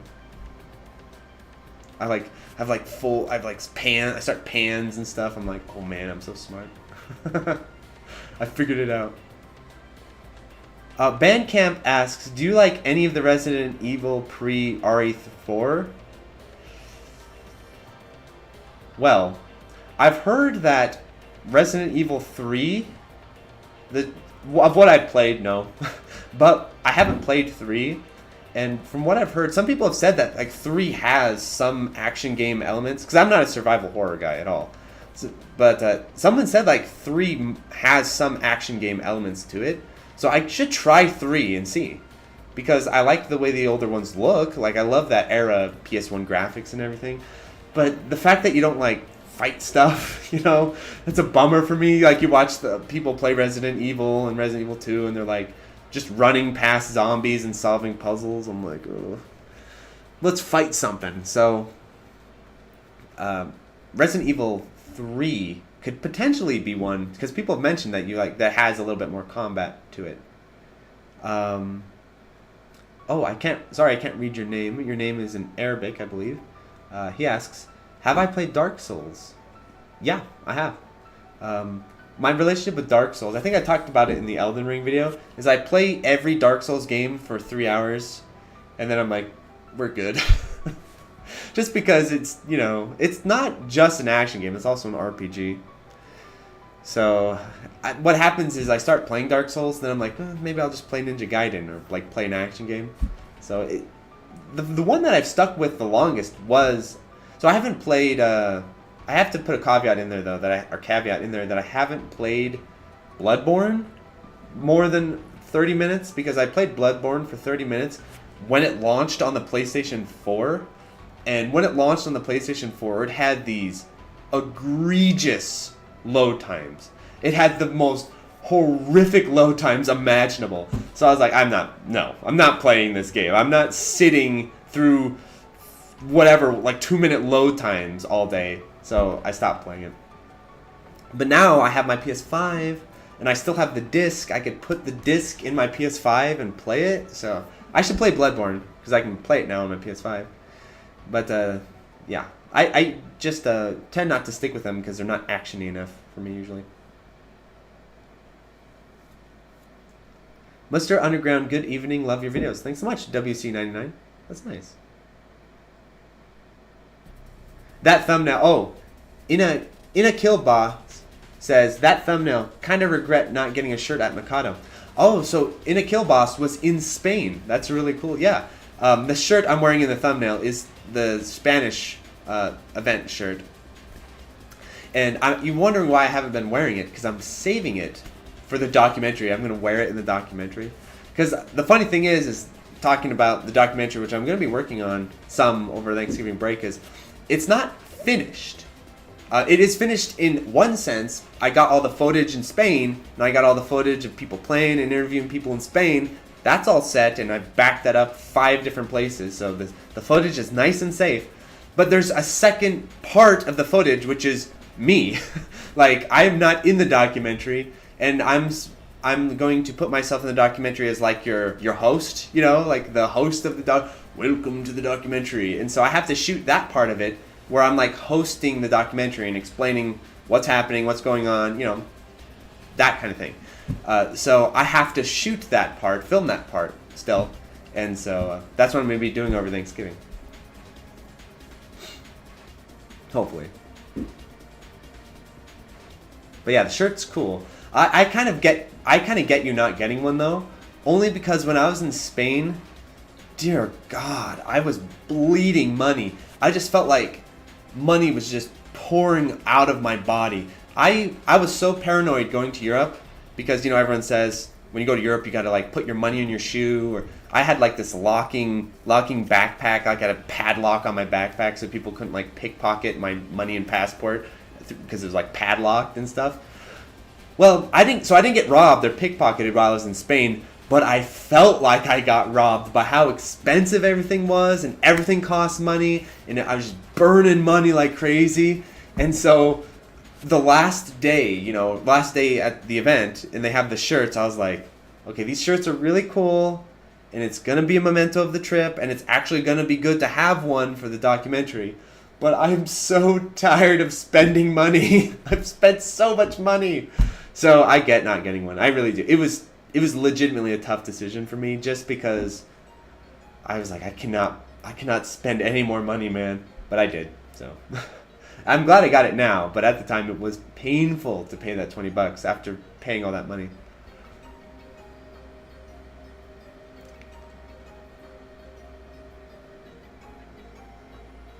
Okay, I'm just getting caught up with the lists. Sorry if I've missed... By the way, if I've missed your comments in the chat, I'm just trying to read them as I see them. I'm not trying to be like, you know, favoritive or anything like that. Like, if you're a new person, you have an equal opportunity to get your comment answered. I'm just seeing... You know, I'm missing some, but I'm trying to catch them as I see them. But what happens is that, you know, the comments come and I'm like scrolling through it, and then the comments will just shift. And so I'm like, where was I? So I'll miss stuff in that. And I don't want to just spend all my time trying to catch up with comments as they shift. But someone asked, what's my favorite console for shmups? I feel like there's just one correct answer to this question at this point. That's the problem, right? Is it just me? Let's do a little, I'm going to scroll down to the bottom of the chat. All right, everyone. I feel that there is a correct answer to this question. Not even an opinion at this point. I feel like there is one correct answer. What is the best console for shmups? I feel there's a correct answer here. Do you guys know what the correct answer is? Okay, Bag of Smith says PS4. Everyone's saying PS4. You guys know my channel. No, PC's cheating. It's PS4. You guys got it. You guys got it. It's PS4. And I feel like that's just, at this point, it has to be, right? It just has all the games. It like has them all almost. It's got like think about how many amazing shmups are on the PS4. Of course there's the M2 stuff. Of course there's that. But even without the M2 stuff, the PS4 has like so many shmups. And there's like a lot of good ports on the PS4. And then even if there's kind of meh ports, they're still there. Like the arcade archives, they're kind of meh, right? But they're still there compared to like a lot of PS2 ports. There's like great PS2 ports, but there's like a bunch of crappy ones, right? And there's like a lot of the same stuff. Like just the PS4 is a beast at this point. I almost feel like it's inarguable almost as far as what the best. Now besides PC, of course PC is the best. We know that. But outside of PC, it's got to be PS4. I used to always say the 360 because the 360's library is so insane, but I think the PS4 edges it out at this point, especially because the PS4 is like replacing some of the good stuff on the 360. Like the DOJ port on 360 is kind of poop, and the DOJ port on PS4 is going to be hot fire, hopefully. And then there's Ketsui PS4, that's like one of the best shmup ports of all time. And then you could say, oh, Grega, but the Saturn version of Grega is a baby compared to the PS4 Rev port of Grega.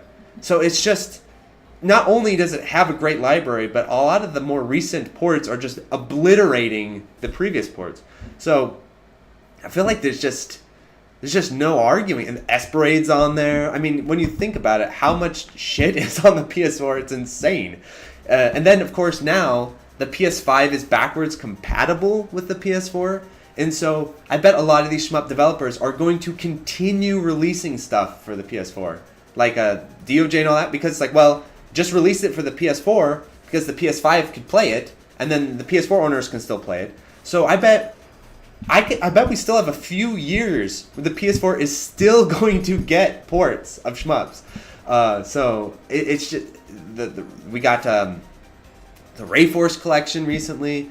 It's insane what the library on the PS4 is. It's just, I almost feel like if you're a shmup fan, you like have to own the console at this point, even if you emulate, because of like the M2 ports, Sorcerer Striker, Rev 2016, Katsui Destiny. We're gonna get the new DOJ port, Esperade even with it not being as cool with the extra modes, it's still really good port, hitbox viewers and everything. The online leaderboards. It just seems impossible to refute that the PS4 is like the best shmup console of all time. It's a little bit less exciting than like saying like a PC Engine or saying like a PS2, because those are like real consoles. And the PS4 is like a PC in a box, but still, it's a beast of a PC in a box. So it's got to be, right? Oh yeah, Markolo asks, is the PS5 fine for playing PS4 shmups? It is. I have this whole video about it because I was wondering the same thing, Markolo. I was saying, well, before I like sell my PS4 or like put it away, I need to make sure that the PS5 has the same amount of input lag and performance. And from what I could tell, it does. Like, the input lag's the same, the performance is the same.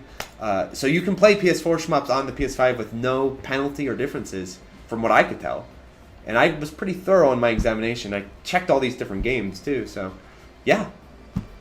Just get a PS5 at this point, yeah. If you don't want a PS4, you can just skip right to PS5. Yeah. Oh, thanks for tuning in, DIY. So that would be my answer to the question. I feel like the PS4 just has to win. Yeah, it just has to. It's a beast. They need Sailor Moon on the PS4 though. Then we're really talking. Bandcamp asks, why do I like Metal Gear Solid 3, a stealth game, if you like action games, plus it has long cutscenes? That's a great question. So, the thing about Metal Gear that separates it from The Last of Us, and separates it from, like, all the other mainstream series, is that Kojima always kept, like, action combat elements in mind, and, like, pace in mind. Even, like, Metal Gear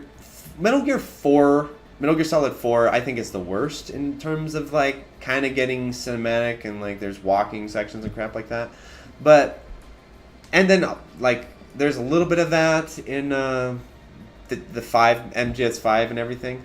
But the thing about the Metal Gear games is they still are very compact. And, so, like, the cutscenes, for example. You can just skip them. You can just skip the cutscenes. I've never had a problem with games having cutscenes if you can skip them quickly, right? But what games do now, like Last of Us and all these types of games, they don't allow you to skip the cutscenes because they either just don't allow it, literally, like, no, you can't skip it, or they build them into the game. And they're like, oh, this is gameplay. But really, you're just walking down a hall and you're like, oh, you gotta fight the virus and the villagers are coming or whatever. That's the kind of stuff that I really hate. You could fill your game with like 15 hours of cutscenes, but if I can hit start and skip all 15 hours immediately, I don't care. You could have whatever amount of cutscenes you want. So Metal Gear Solid 3 Snake Eater doesn't have many sections that are too story. And the thing about stealth games, I do love stealth games actually, is that they are action games. I feel that. Well, the ones that I like are action games. But it's just, they're just a different style of action. That's the difference. Where, yes, on paper, like stalking, like Hitman too. I love the Hitman games. I love Metal Gear. And even Splinter Cell 1, the first Splinter Cell, I really like that game too. It's one of my favorite of that era. It's my favorite Ubisoft game by far. The thing about stealth games is that they are action games. It's just a different style of action because you're not moving fast and you're not doing cancels, but they really emphasize positioning and movement.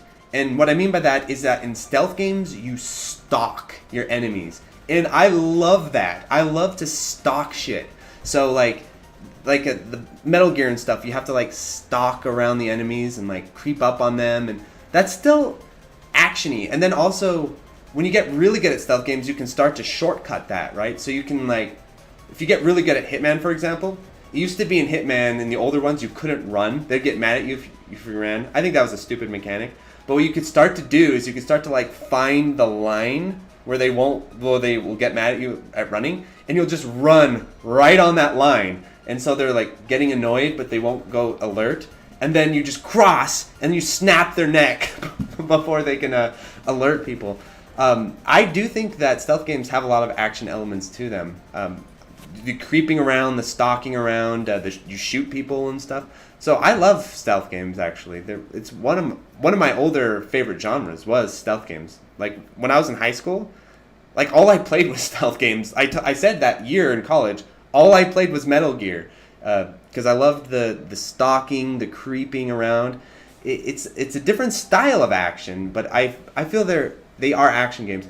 And the difference between like having a stealth game and having like stealth sections is that the stealth section, like Resident Evil 4 Remake, right, where it has like stealth sections, that's not what I'm here for.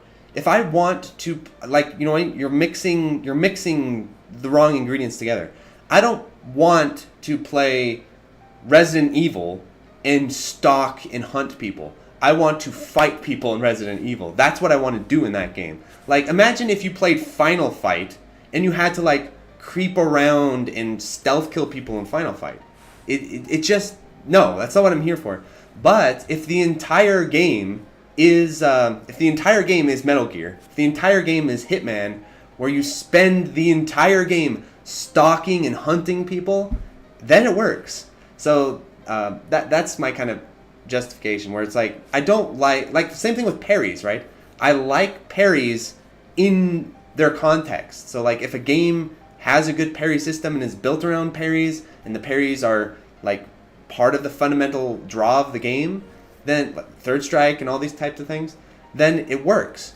But if you just throw a parry into Resident Evil, like here, just have a parry, it bypasses all the other elements of the game. There's so many games like this where if you stick a mechanic that doesn't belong in the game, it ruins it. And I feel like so Resident Evil, they're throwing parries in, and then they're throwing stealth in. They're just doing you can just do everything. You know, it doesn't have any focus. It doesn't have any, I don't know. I think it's stupid. So I do like stealth games, but I don't like my action games to become stealth games. I don't like that. Like there's even sections like that in Ninja Gaiden 3, and in Razor's Edge they just removed most of it. But Ninja Gaiden 3 had this issue, and people hated it. Where you're like, okay, Ryu, since you're a ninja, or Ryu, since you're a ninja, sneak around. You don't play Ninja Gaiden to stealth on people, right? That's not the game. I think the game that's the most interesting to consider with this is the Metal Gear Rising, because Metal Gear Rising is like a funny example of this, where it's like it has both elements, right? It has the stealth, and then it has the you fight enemies. And doesn't everyone agree that I've ever talked to? Doesn't everyone just say, "Oh, the stealth shit's bullshit. We'll just fight the enemies"? So, chat, you guys, if you guys played Metal Gear Rising, you guys don't play it like a stealth game, do you? Does anyone do that? Everyone I've talked to does not do that. Everyone just fights enemies, in Metal Gear Rising. But you can play it as like a stealth game, from what I understand. So that's my explanation. Where I love and MGS5. That game is really interesting. I really like that game in certain ways, and really dislike it in other ways. Where, oh yeah, and also too, here's a good example. And I was thinking about bringing this up. I'm gonna review the port, the new port of MGS2, not 3, of 2, for one particular reason. Because one of my favorite things to do in Metal Gear of all time, was in Metal Gear Solid 2, it had the VR missions. That is like, if that shit is not arcade, what is, right? Like the VR missions of Metal Gear is like the Mercenaries version of that game, where you're on a timer and you like get like you can kill enemies or you can sedate them or run past them based on the goals and everything. Like it takes Metal Gear and turns it into an arcade game. And I spent hours, 100. I had the Xbox version of Metal Gear Solid 2 first. I know people don't like that version, but and I just played the VR missions on it, and I 100%ed the entire VR game, and there's like tons of them, and so I was loving it. I loved it. I was like, this is one of the best games ever. I love the VR missions. This is like one of the best things ever. And so MGS3 comes out, and I'm playing MGS3 and I'm liking it, and I'm like, okay, but the real shit is when Subsistence comes out, because remember MGS3 released vanilla, then it had Subsistence. I remember very distinctly, like a kid on Christmas, waiting for Subsistence. Like, yes, it's coming, it's coming, it's coming. I was so excited because I thought Subsistence, just like Subsistence MGS and Metal Gear 2, would have VR missions. So I was all like, yes, we're going to get VR missions for MGS3. This is going to be the best thing ever. I get Subsistence, has the new camera system, which is nice. No VR missions. I was like, what the fuck is this? No VR? None? Oh my god. I was outraged. I was so pissed. And no one cared except me. Did people even bring that up? Let's look. Metal Gear 2, I'm still salty about this. Metal Gear Solid 3 Subsistence reviews. Did anyone mention, we're going to do IGN. Did anyone mention VR missions? And don't you even say something about the story. Don't you say, oh, there's no VR because in MGS3 there's no, because of it's in the 70s or whatever, there's no VR. I don't care what you call it. I don't care if it's like a commando training Green Beret missions. Green Beret battle.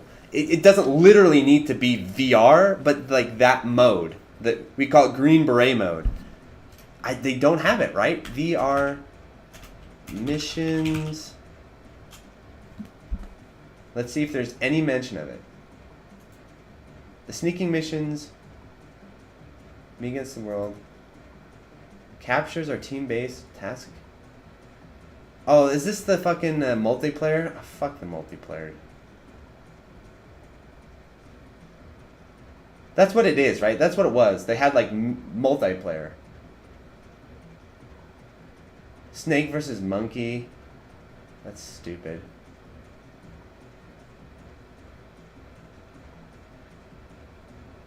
It didn't have the VR missions, right? Snake versus ape. Yeah, but I played that, but that's not as good as VR missions. Could I look at the camera? I'm reading my webpage here. Hold on. I've been looking at the camera. I've been pretty good about that. I'm not going to look directly at the camera. I don't believe in that. But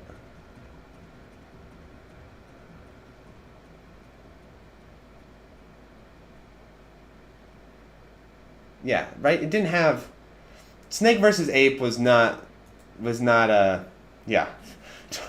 Don't even bring that up. Don't even bring that up. We don't talk about that. Yeah, I know. It's unbelievable. No VR missions. So I was really bummed out with that. It would be the equivalent of if, like, Resident Evil 5 came out and there was no Mercenaries mode. You'd be like, what the hell is this? So, yeah. I was really bummed about that. No VR at all. Anyway, so that's my whole spiel about Metal Gear. Yeah, I'm a big fan. And I'm going to review the Metal Gear 2 port and see how it is. I'm not going to review all three of them myself. I'm just going to do 2 because 2 has VR missions, and I really want to talk about VR missions, so that's what I'm going to do. I like 3 and 2. It's really a toss-up. I think I like 3 better ultimately, but 2 I also really like. It's pretty close. I'd say on like a scale of 1 to 10, like I like 3 a 9, and I like 2 an 8.5, something like that.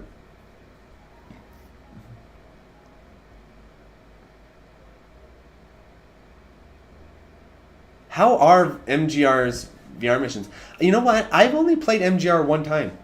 I played it through one time, and I was like, this is fun, but I didn't play it more after that. And I don't know, but it could be just back then, because I played it when I was like kind of more of a Metal Gear guy than like action platinum guy. Like I played Ninja Gaiden, but I barely played Devil May Cry, and so like most character action games, I wasn't really that into. I basically I was like the guy back then where I wanted every character action game to be Ninja Gaiden to some degree. So I remember playing it and being like, yeah, I liked it, but I didn't really go too crazy with it. But I'm going to have to play it again here pretty soon, Metal Gear Rising, and see what I think. It's been way too long, I can't remember. But I didn't play any of the extra modes or anything. I just played through the campaign once and moved on.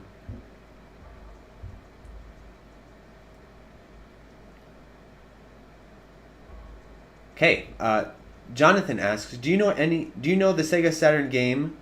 Oh, I can't pronounce that. Director of Radiant Silvergun. Ooh, I don't know about this game. Let's take a looky look.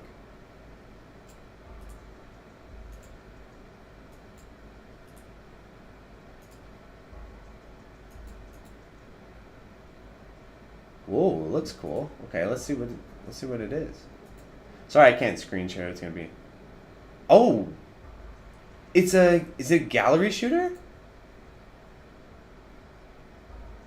Oh, that looks cool. Isn't it crazy how Sega Saturn has all these games like this where you're like, I've never heard of this game once in my life, and it looks cool. I've never heard of this. This looks really cool, though. It's like a gallery shooter. That's cool. There's so many of these games I have to try out and play at some point. It's just inexhaustible. I remember someone asking me one time, well, what happens if you run out of like shmups and games to talk about? I'm like, that's not gonna happen anytime soon, man. There's so much stuff. Oh my god, there's so much stuff. Just if you open it up to like arcade action generally, there's so much stuff.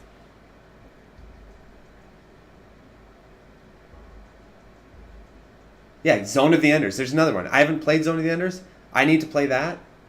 There's like the whole mech genre. I played Armored Core for the Armored Core video, but Virtua-On, all those, I need to play those. Zone of the Enders. All that stuff.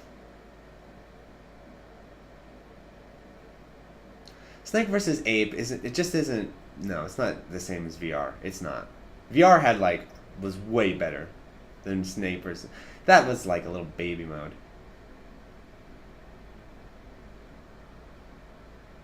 What about Ground Zeroes? I liked Ground Zeroes. That was the funny thing is Ground Zero was like awesome. Ground Zeroes is almost like, what do you call it? Like almost like false advertising a little bit, right? Like I loved Ground Zeroes. Ground Zeroes, if y'all remember, most of you do, but Ground Zeroes was the demo version, or like it was like an official buy demo. It's weird. Konami's weird, dude. They released Ground Zeroes. It's like this little version of MGS5 that takes place in like a base.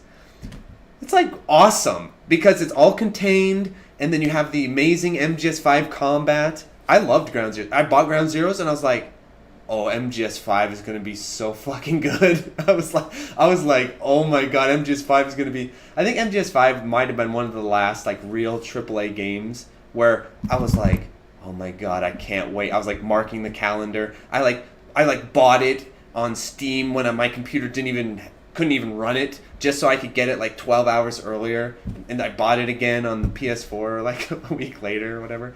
I was so excited for MGS5. And I played the entire thing and 100% of it, but maybe I'll have to review MGS5 at some point.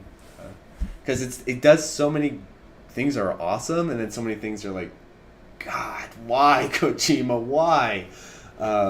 So it is an interesting game, though. It'd be fun to review and talk about that one, actually. And it was one of the very first games, but what's funny is MGS5 was like one of the very first games that when me and my wife first got married, I kind of kept my gamer side in the closet. I've been a closeted gamer most of my life. So like when I dated and had girlfriends, I would like hide my video games literally in my closet, literally closeted, because I'd take my games and like put them in the closet, put the consoles in the closet, put the PlayStation in the closet, and all that. Yeah, and then like pretend old games. You know, I wouldn't lie, but I just wouldn't bring it up, right? I just wouldn't talk about it. And so MGS5 was like one of the first times my wife's like, so you like video games then? I'm like, like, oh yeah, I kind of do. Oh yeah, we kind of like them. Oh, you know, they're all right. Yeah. So I remember getting MGS5 and she was like, really? I'm surprised you're this excited about a video game. Anyway, yeah, MGS5 is such an interesting case.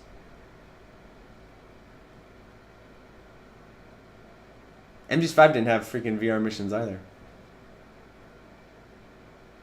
Does MGS2 have subsistence? The new port, it has to, right? Isn't the new port basically the Legacy Collection thing, which is subsistence and all that? I would think so. Well, I'm gonna review it, so I'll tell you. I'll let you know after I do. Hitman's better than Metal Gear. Ooh. That's a tough one because I like both of them a lot, and I've played both of them a lot. So I talked about the year I played MGS3 in high school.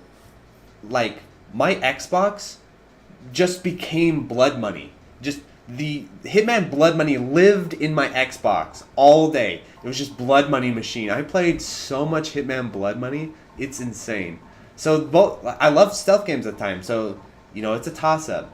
Hitman or Metal Gear, that would be an interesting sort of like face-off. Which one's better? Because it's hard. It's legitimately hard to say. And they both are cool because they both have their own distinctive style of stealth. Where like Hitman's style of stealth is this weird combination of like cover systems and flags and people kind of recognizing you based on context. It's context sensitive. As Matthew Matosis would say. It's context-sensitive stealth. And then on the other side, you have Metal Gear, where you just have to straight up avoid people's eye lines and like ambush them, right? It's just pure position-based. Both are really cool. So it would be hard for me to say which I like better, because I like both of them. Probably, ultimately, I would go with Metal Gear, ultimately in the end, but I do really like Hitman a lot.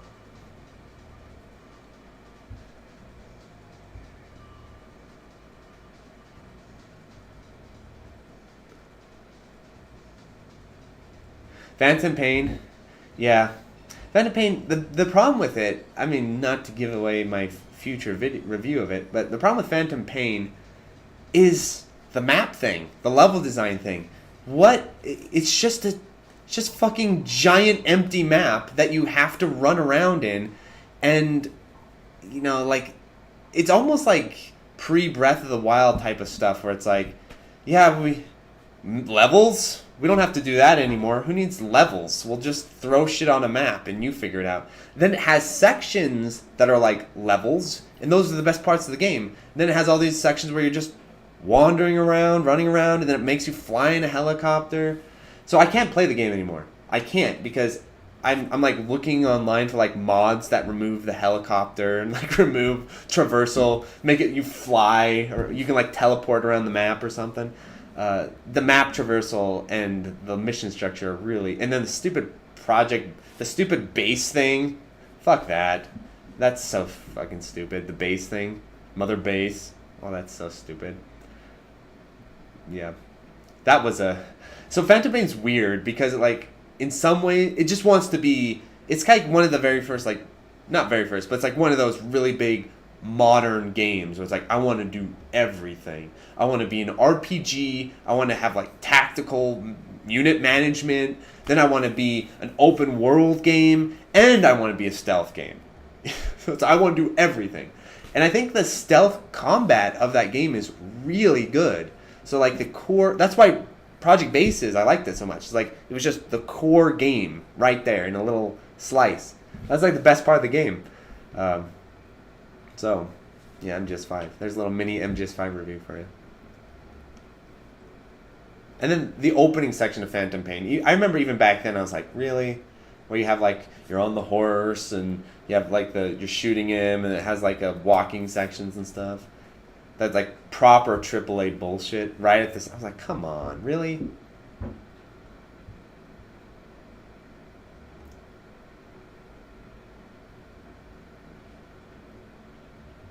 Yeah, Ground Zero exactly. Ground Zero is the gameplay density exactly. It's just right there. I've loved Ground Zeroes. I played the shit out of that. Oh, graphics? Yeah. MGS5 looks great. I love the way that game looks. And from what I understand, it's also like runs well on PC. I haven't played it on PC in years, but like it's a really good looking game, well run game and all that. What do you think makes good secret design in video games? Oh, that's interesting. Like secrets? Well, I can just tell you what the best secrets that I've played are. Like, what I like. I don't even know if it's good or not, but what I like is when you beat a game, like you have a good hearty campaign or something, you get through it, and there's just something really sick on the other end of that. That is, it's basic, but I think it's basic and tried and true for a reason. Like, you unlock something really cool. Like, I remember you beat MGS4 and you unlock Mercenaries mode. I mean, that's awesome, right? I love that kind of stuff, like unlocking like real shit, unlocking like really cool stuff. The problem with that, though, is like if you just want to play Mercenaries mode or if you just want to play Devil's Palace, then it sucks that it's locked away because you're like, eh. So basically, here's the answer. If you want unlockables to work, you need your main campaign to be good and fun and playable and replayable. That way it doesn't feel like a chore to unlock them.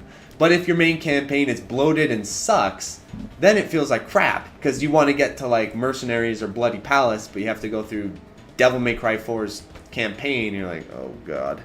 So that would be my thoughts on like unlockables and secrets. Is you got to earn them. You got to earn them. You got to make it you got to make it not torture to unlock them. Otherwise, it's just frustrating.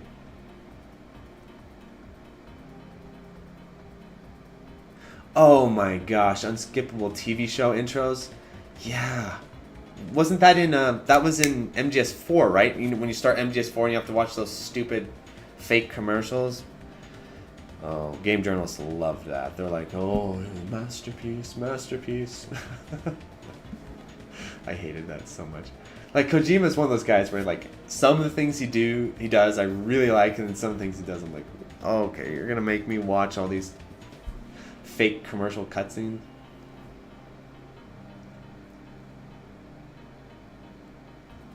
Mew says, I think a lot of games are scared of making their traversal really active and engaging because they think it's supposed to be the downtime. Yeah, that's a good point. That's like a big thing in game design. Mew knows. Mew went to game design school to some degree. Mew was talking about spending some time in game design school. And I'm sure that was like, alrighty, so today in game design class, what we're going to do is we're going to learn about level design. And what makes great level design is you have action, and then the players get tired. So then you have downtime sections where they reflect about all the action they've had. And, oh, wasn't that combat encounter and fun? And then you make them run through an empty hall. And while they're running through the empty hall, they're like having flashbacks and they're thinking about life and God. And then by the time they get to the end of the hall, then they're ready to play. So fight, run through some kind of hall or field, fight, run through some kind of hall or field. That's level design for you, right? And make it really discreet too. Don't have the level like snowball or have the level connect too much. So you want all your counters to be really static. So like you come into the section, it's the same, and you complete the section, the door comes down, you go to the next section, you walk through the hall. That's a discrete. The door comes down, then you go to the next section. None of this like, snowballing of enemies and snowballing of encounters and stuff like that. No. Don't do that. And make sure there's downtime. Yeah. Oh my gosh. I hate how Devil May Cry 5 does that. I hate that so much. Devil May Cry 5 does that exact thing where it's like, run, fight in a little arena, run, fight in a little arena, run, fight in an arena. I'm like, why not just put the arenas next to each other, right? Why do I have to, if you're going to have me fight in arenas, why don't I fight in an arena, take 3 steps, and fight in another arena? Why do I have to run through a hall for like 3 minutes? I hate that.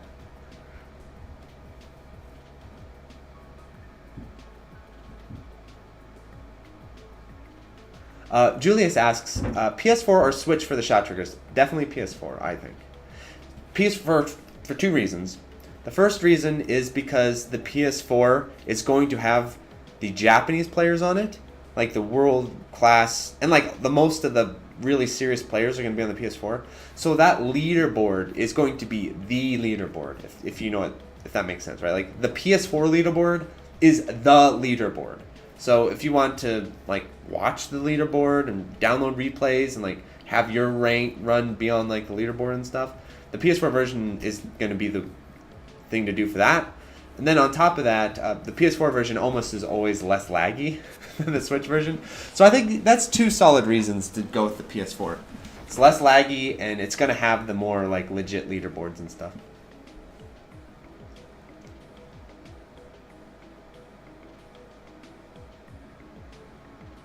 Oh yeah, watching Snake smoke. Oh yeah, there's so much of that. So much of stuff like that. Okay, I'm going to catch up with the chat.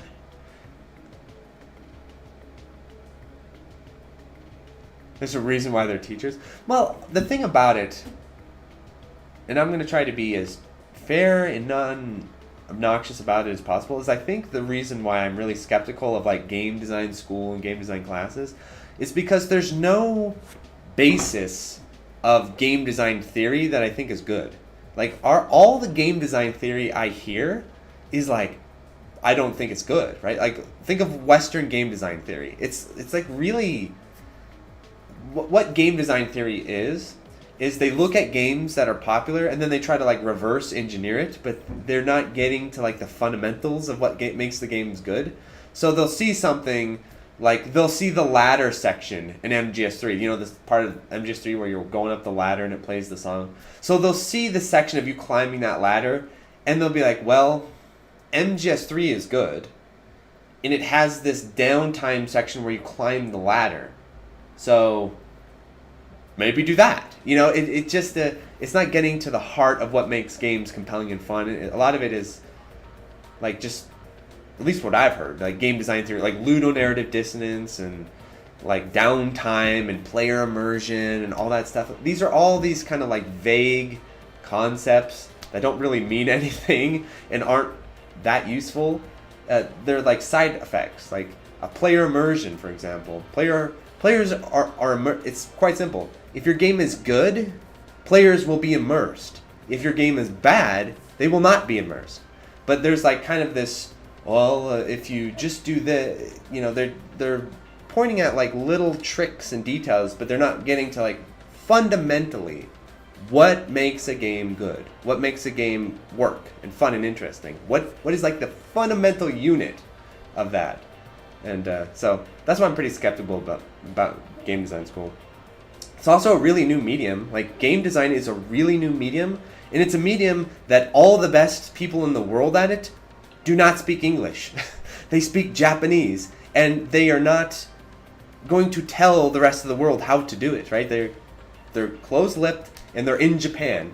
So if you go to like a school in Illinois or something, and they teach you game design, you know, they're only getting influence and feedback from Western game developers who are clearly not as talented or good at the medium as Japanese game developers, at least historically. So that's my spiel on game design school.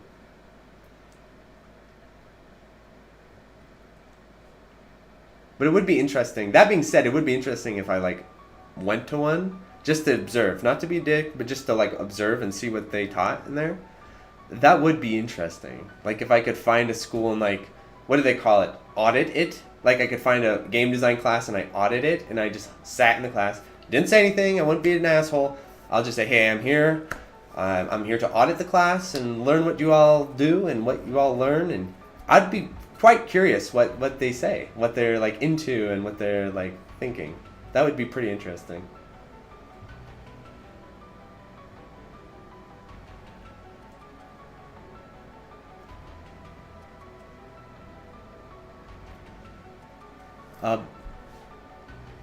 True Life, you're the principal? You're the principal of game design school?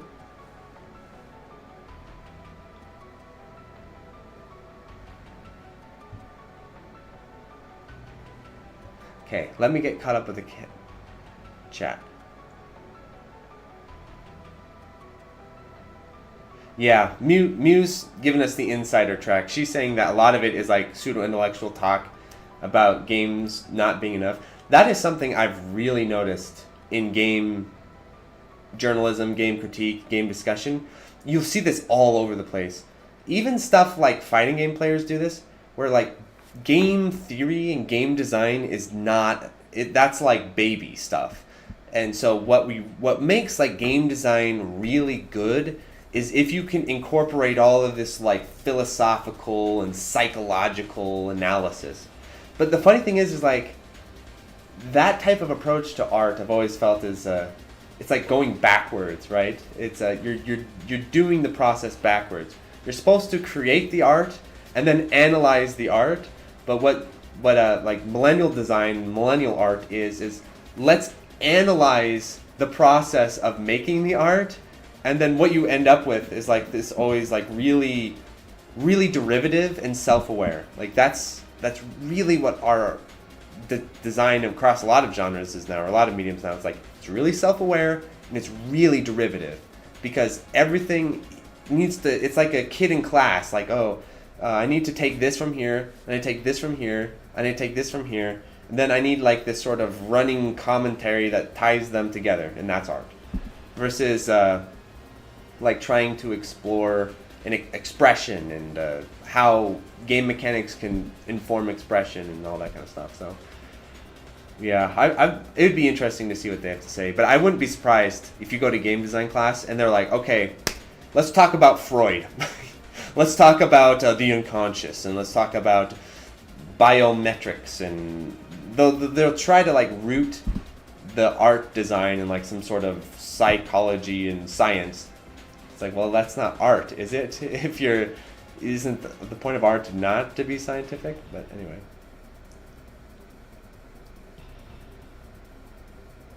Let's talk about the Skinner's box. Yeah, all that kind of stuff. Like the on Bog's stream, Perry's or the repressed sexual urge. Like Tarantino movies.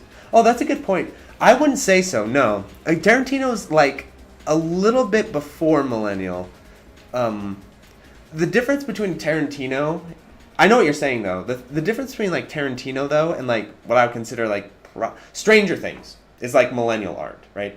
Tarantino's a little bit before that, right? I think he's like what you call like Gen X art. The difference between Tarantino and like Stranger Things is that Tarantino in himself can generate. He can still generate artistic content by himself, and then he kind of like pulls in his inspirations into that, which I think works a lot better than look at like Stranger Things or like millennial art. Millennial art can't generate its own content. It has to stitch together everything. It's like a Frankenstein's monster. You just take all these different elements, then you take needle and thread and you just sew them together. That's millennial art. But like Tarantino, for example, Inglourious Basterds, that's my favorite movie of his. Like there's certain things in Inglourious Basterds that are just unto that movie itself. He's pulling in all these like inspirations and references from like those what's that film? I know the film, The Dirty Dozen and stuff like that, and all those old World War II movies, which I've watched with my dad like hundreds of times. But there's stuff in that movie that is just straight up, that's original. Like the part where they're at the beginning of the movie where they're in the house and he's interrogating him about the people under the floorboards and stuff. That's just in the movie. That's itself. That's its own thing. Or like the part where they're in the basement and they're talking about King Kong and all that. So Tarantino is He's not exactly doing that, I don't think, because I think and it wasn't. There's some he does like more original stuff too. Like True Romance is pretty original, right? I don't think that was too, because that was of its time too. So I think Tarantino. I know Reservoir Dogs was pretty was based off of something. I don't think he's as guilty of that though. I don't think he's as guilty of that as what I would consider like what more millennial art, like Stranger Things, where it's you can literally say, oh, that's from the like for instance the new season of Stranger Things. That guy walks on camera. I'm like, oh, that's the guy from the Breakfast Club. So he's like okay, so let's take the guy from the Breakfast Club and put him in the movie. You can just like straight up see the exact same stuff like knit together. So that would be my difference. Yeah, and Tarantino's he's his own creature. But the funny thing is that I'm sure like a lot of people who try to copy Tarantino kind of end up making millennial style art, right? Because it is more than just like picking different influences and throwing them in a blender. But if you don't have that last ingredient of like originality, it turns into a mess.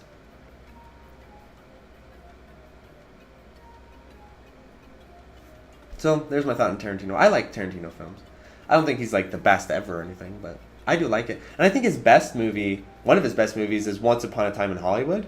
And that one I think is one of his most original movies too. Like that one is when he's talked about that film, he even wrote a book version of that, which is pretty cool. That movie is very him. Like you can tell more so than like Reservoir Dogs and stuff. Like he really is into all that stuff with Once Upon a Time in Hollywood. It's I think one of his better films, personally.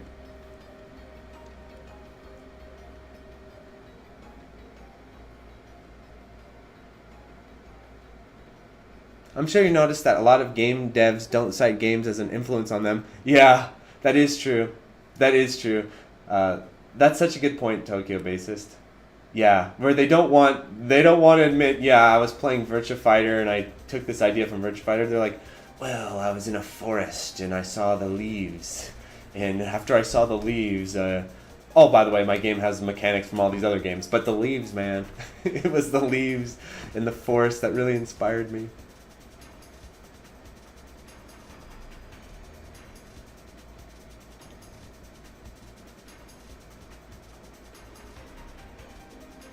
Yeah, Paulo says he can't agree enough with the derivativeness. Yeah, I'll give you a real example of that, which is, fortunately I can't interview him for the channel because he doesn't want to be interviewed for the channel, but I messaged the guy who made Devil Daggers and made Hyper Demon and kind of did my own little like personal just interview with him, like, oh, what's the inspiration of this? Like, where'd you come up with the ideas? And he literally said, well, the inspiration for Hyper Demon came from my dreams. I'm like, no, that's the real shit right there. Like, that's the kind of stuff I want to hear. Like, I came up with Hyper Demon in my dreams, or like, rather than, oh, I watched Breakfast Club. Like, I like it more like I don't know, more of a personal, original basis for what's inspiring you. Of course, you're going to be inspired by other games, but you need that, I think, original element, or that, like, oh, I wish a game would do this. I wish a game had this, and games don't have it. I wish they had it. That element, I think, is what makes games really, like, unique and cool. It's like, oh, I wish there was a shmup, but it had this, and then if you can get that in there. It's complicated, but I think it is good. It's also good to learn from games, obviously, and like learn the basics from other games and what works and what doesn't work, but I think having that last slice of originality and stuff, I think that's really important. And I think the thing is about like games coming out now and stuff, is I don't think people are like naturally less creative or anything. I just think they're afraid to take risks, basically. Not just like financially, but like artistically. People are scared to take risks because it can be uncomfortable. Not everyone's going to get where you're coming from, and not everyone's going to like you. So if you do something really bold, it's going to be, people are going to have to, everyone doesn't want to get I don't know, hard to say. It's hard to exactly articulate, but it's like people don't want to put themselves out there, I guess is a good way to say, like, even developers don't want to put themselves out there too much, you know, not too much.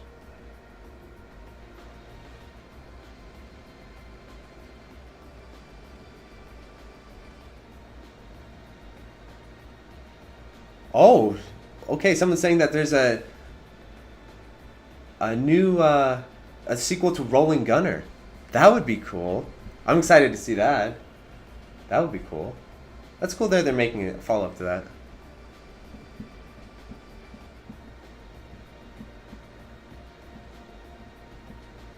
Paulo says he needs to know my opinion on these indie games that are overnight successes like Cruelty Squad. Oh man. Well, a really good analogy. I don't have a good answer for it, but I have a really good analogy for it, Paulo, which is I think a really close cousin to the indie developer is the YouTuber, like myself. I think indie developers and YouTubers have a lot in common with each other. And every YouTuber, myself included, we sit and we're like, how? How? Because there's YouTube channels where I'll watch and I'll be like, how? How did they get 1 million subscribers on 4 videos? They make 4 videos and they have like 500,000 subscribers. And then you watch their videos and you could say, oh, maybe their videos are like incredible. But some of them, they're not bad, but it's like they're not that different. And then the dark side of that is sometimes you'll see YouTube channels where they're actually like really good and they have like no one's watching them and they're like good. And it makes no sense. You're like, okay, so this guy's YouTube channel isn't that great and he's got like 500,000 subs. This other guy's YouTube channel, he's awesome and he's got like 4,000 subs. And you can say, oh, it's uploads and all that, but some of these 4,000 sub dudes are like going hard and they're not, you know, it's like, and then you'll watch other guys, it's like, what's the difference here? So I don't think I really wish there was like a really clear answer as to why that happens. But like for me, when my videos are sometimes popular, it genuinely surprises me. And I feel a little bit uncomfortable, like, oh, you know, how this is gonna, you know, my channel's gonna blow up. It's gonna like self-destruct or something. Because like the karma, you know, I can't have too much good karma because something bad will happen, you know. So I really wish I had the answer for it, but I don't think there's elements you can pin down, of course, and there's like kind of basics that make sense, like make good stuff consistently and market it and all that. But there's a lot of stuff that's like, how does this what? Like for example, not to like this isn't a critique, this is just an observation. Like Summoning Salt's videos, right? Summoning Salt, that is like, he's like an insanely popular YouTuber, right? But the thing is that there are many people who could just as easily be Summoning Salt. There are people who make videos like that of similar quality that have like 4,000 subscribers. You know, it's like, and Summoning Salt has like nearly 1 million or over 1 million now. And like on paper, that channel makes no sense. It's like, okay, he's not on camera. I don't even know if that helps anymore. But let's say, okay, he's not on camera.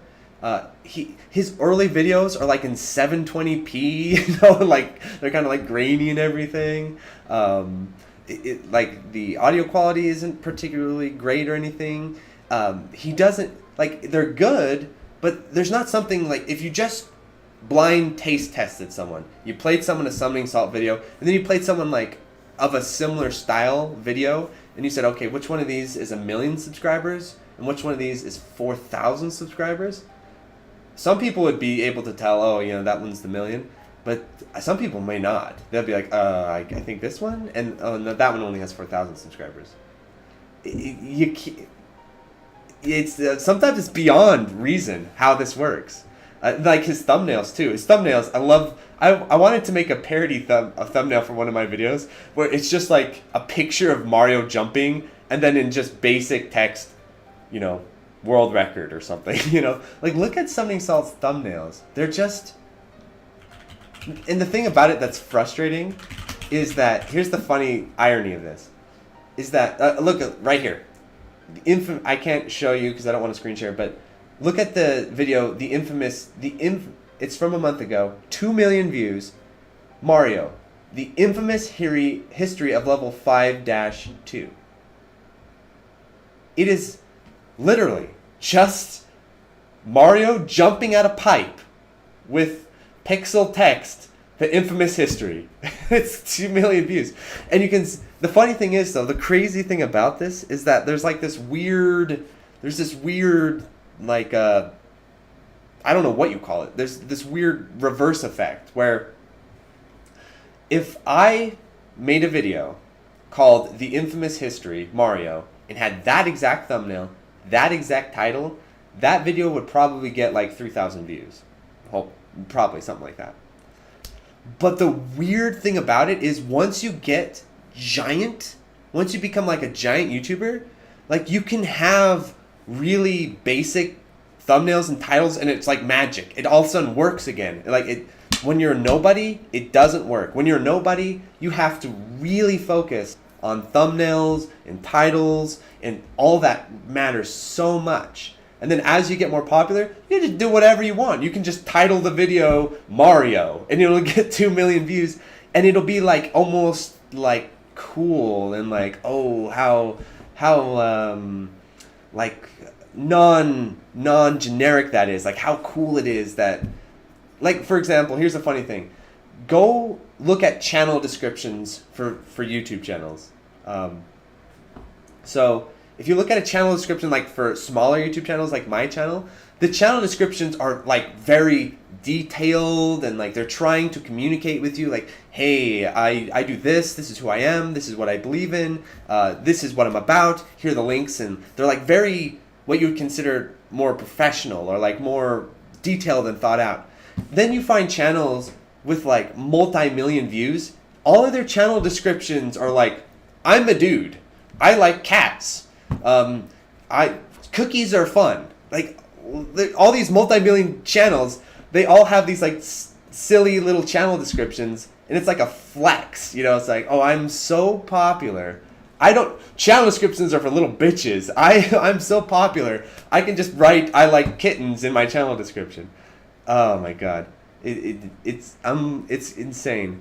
And so I have dreams of like, oh, if I ever got popular, I'd change my channel description to some dumb bullshit too to be cool. Like, oh, yeah, like enjoy, I don't know what but they all say like dumb bullshit. And then like all the lower sub channels, you know, like their paragraphs and like essays and all this kind of stuff. But I missed the donation. Thanks so much. Yo Jay, what's your name? Awesome name. Yo Jay, what's your name? Air Twister PC review when? Is that a new release? Air Twister? I'm looking right now. Air Twister on Steam. What is it? Yu Suzuki? What is this? She kind of looks like Zero Suit Samus, doesn't she? With like her hair up. What is it? Is it a rail shooter? It's yet to show... Oh, shit! It's like a rail shooter. Is it good? Is it good, chat?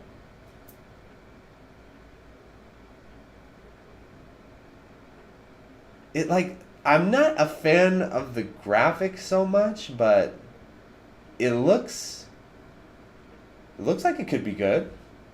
It's like that graphical style where it's like not quite like top, you know, like not quite like a proper studio, but they're like trying. So Air Twister, interesting. 3 user reviews. Rail shooter.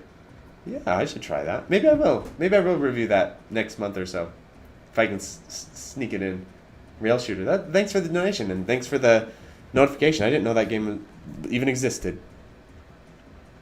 But anyway, yeah, so there's my spiel on why are some indie games insanely popular and then some indie games are really good and nobody cares. Like there's some, like I said, there's some things you can kind of like point to is like, oh well, maybe if you market your game a little bit, that does help. But there's like there's this crazy intangible factor of like it came out at the right time, the right people saw it, and then it snowballed in the right way, and there you go. It is crazy, and it defies logic sometimes. And the funny thing is, though, is like once it works, it just works, and then like it like because you're successful, like the weird shit you do is like endearing now. So like the fact that Summoning Salt has millions of viewers and just has these really basic thumbnails is like cool, right? Because he's like, yeah, man, I'm just a dude. I'm just a guy. I'm just like everyone else, man. I'm just, I don't worry about thumbnails, and I'm not like lame like that. I just pop out a thumbnail, and it works because you're already popular, so you can be all cool and everything. Whereas if you're like a nobody, you have to like go super hard and oh yeah, it's funny. I'm sure there's all kinds of psychological, statistical explanations for this phenomenon, but it is part of it. Just one little fun takeaway from the stream is whenever you see like a multi-million sub channel, go to the channel description because it's so funny. Most of them will say stuff like, "Oh, butterflies are cute" and stuff like that. They won't be all like business like, at least with the YouTubers that I see. Yeah. All right. Here's Summoning Salts. Ready for his channel description for sponsorship inquiries, and then he just has his email. This, and some links. Who needs channel descriptions? So for punks.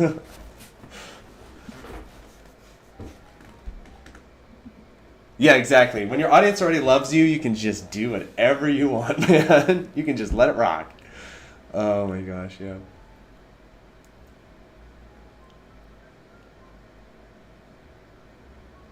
All right, let me catch up with the chat.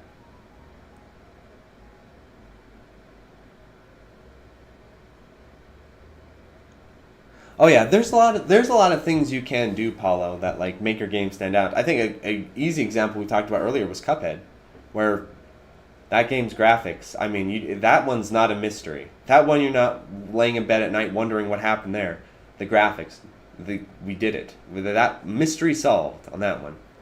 So if you have like something really extraordinary, I think that goes a long way. But the tough part is like having really extraordinary gameplay is really hard to stand out with. It's not possible, but it's really hard to stand out with because people have to give it a chance to even get that going.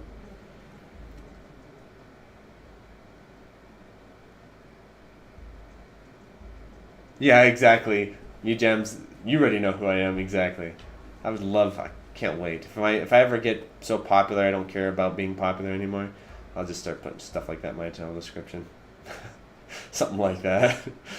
A legend in his time or something stupid.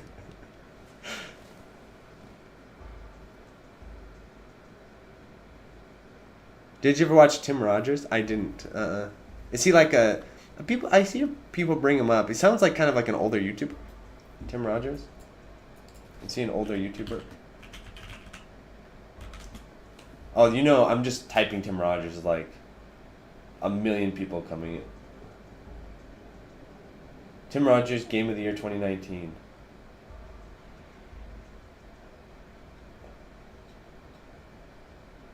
I don't know who he is, but no, I haven't seen his stuff. But sounds like he's killing it.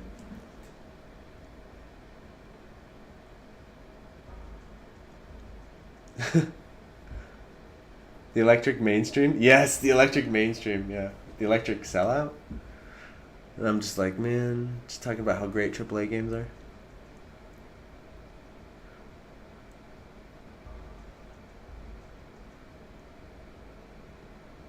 Oh, Action Button. Is that his channel name? Action Button? Oh, I see Action Button right here. Dude's killing it. He's got 1 million... He's reviewing some game, and that looks like it's on the Sega Saturn. It's got 1.5 million views. Let's see what his channel description is. Yeah, it's just a link. Boss move. Boss move. No channel description. Boss move.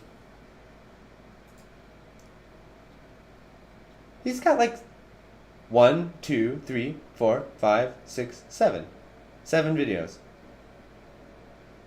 But he probably, it sounds like he was famous in another place, so this is like a offshoot channel or something.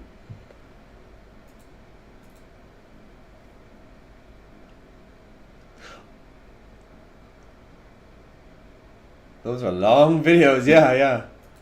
Yeah, they are. Oh my god, 6 hours? I didn't even see that. Boku no Naitsutsu, a 6 hour long review. I almost think though when a video gets to be 6 hours long, it's more like kind of like performance type of art at that point, right? Or does he really have 6 hours of things to say about this game, or is it more like performance art of like we're doing something here? I'm trying to think of the longest video I've ever watched. Like, of course I've watched like 6 hour fighting game tournaments and stuff like that. I'm trying to think of like an actual YouTube video, if I've ever watched one that's like 6 hours long. Because like podcasts, I can roll through like a podcast that's like 4 or 5 hours long. I have one. I have a podcast with Quash that's like 5 hours long. But that's just we're just vibing, man. We're just vibing and talking about all the topics. But it's quite a bit different to like have a 6 hour video of like video essay, basically. What are you going to say for 6 hours long in a video essay? I don't know. Oh, longest ever? Yeah, but yeah, fiction's like, yeah, the VOD of my live stream. Yeah.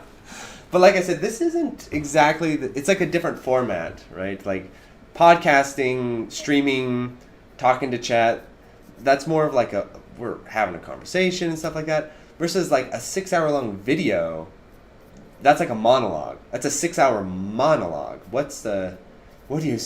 He could have 6 hours worth of things to say. Who knows? But I watched this one video that was supposed to be, it was this video essay about Frasier on Cheers, and it was like 4 hours long. So I was like, okay, this kind of makes sense. It's going to be 4 hours chronicling Frasier on Cheers.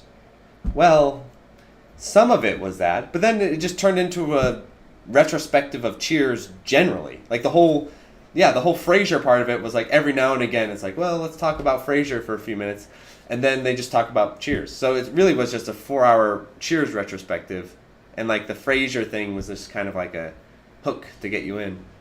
So I wonder if that's kind of the same thing, where it's like 6 hours, and like the fact that it's 6 hours, you kind of go, whoa, what's going on in here?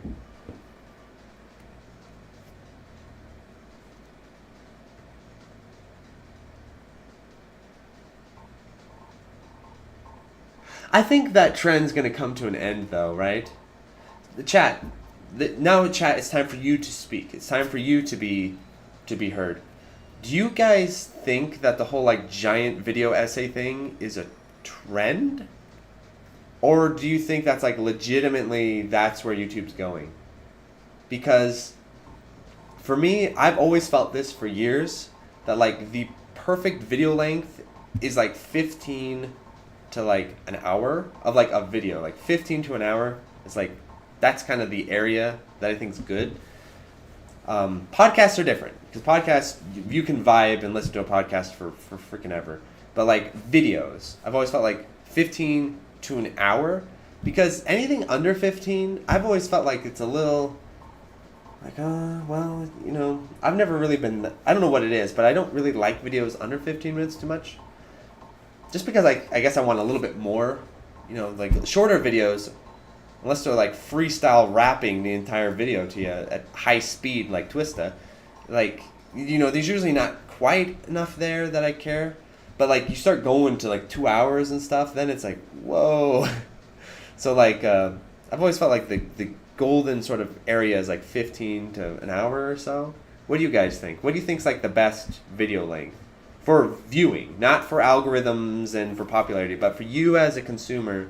When you look at a video, you pull up a video on your subscription feed, and it says 2 hours, do you go, oh, or do you go, oh? Like, how do you react to seeing a 2-hour video?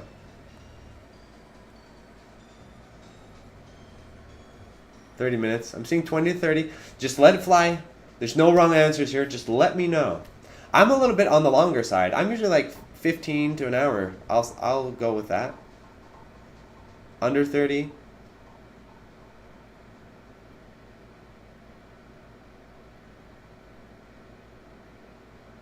Undead thinks it's here to stay. It might be.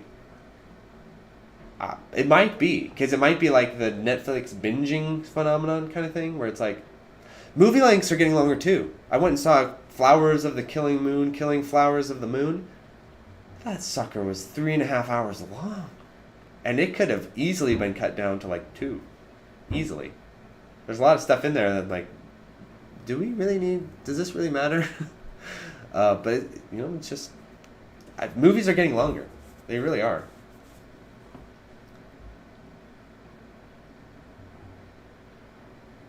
Yeah, podcasts are different, because podcasts are a conversation, and there's this whole different dynamic to podcasts. Every movie is a time commitment. That's true. Summoning Salt is about 2 hours. Yeah, Summoning Salt's because he's like chronicling this entire saga. I like Summoning Salt's videos. I like to point to him too, because he's like the perfect gaming YouTuber. He's like, if ChatGPT created a gaming YouTuber, it would be Summoning Salt. It's like, he's like perfect. There's nothing wrong with Summoning Salt. It's like perfect, but it's also like so perfect that it's almost a little too easy to like copy, That's my thoughts on Summoning Salt. He's like the perfect YouTuber. There's nothing wrong with him.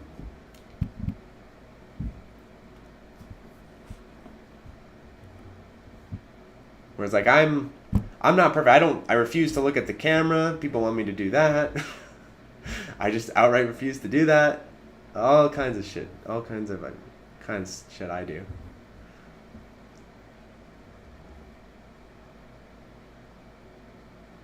Oh yes, Resonant Arc.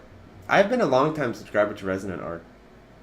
And their channel's kind of been on a journey, doing all kinds of different things.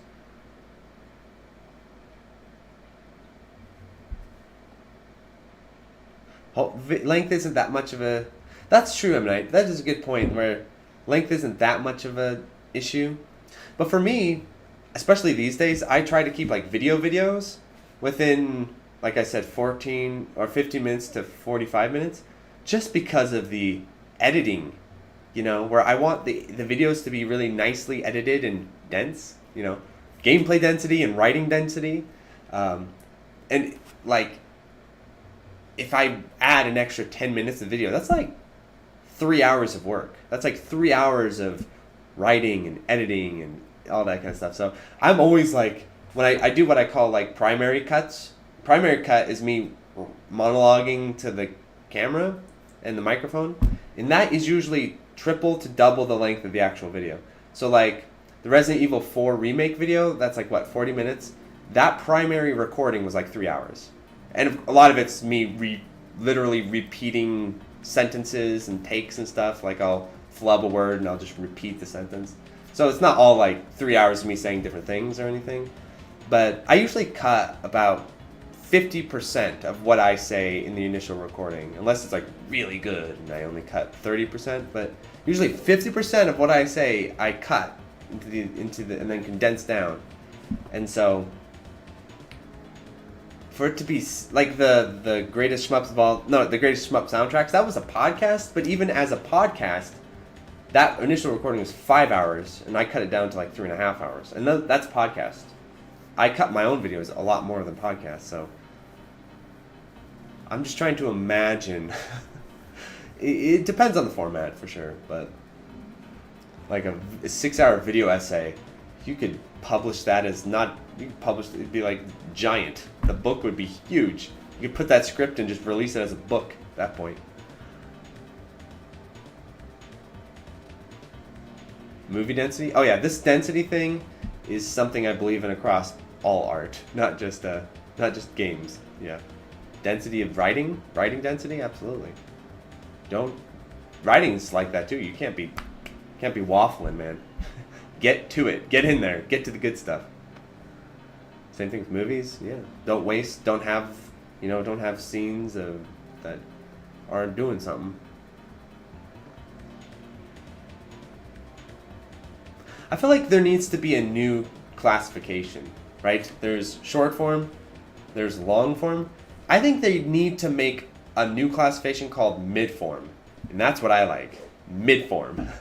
Where I don't like short form. I don't like little things because I don't feel like I need a little bit more. But giant things.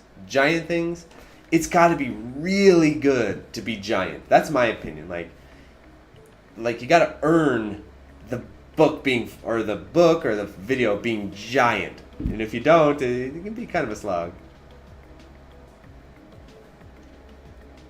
Yeah, poetry, exactly, Robbie. You get it. Robbie gets it. Poetry is like writing density at its finest. Exactly. Get it. What a great point, Robbie.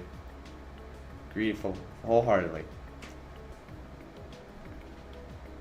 Fellowship of the Ring? Yeah. No, I like Lord of the Rings, but I think there could have been some cuts to some of Fellowship. Am I right?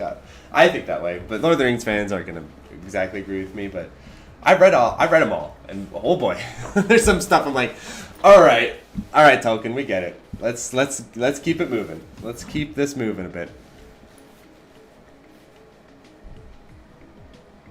Dune's like that too. I really like the first novel, Dune.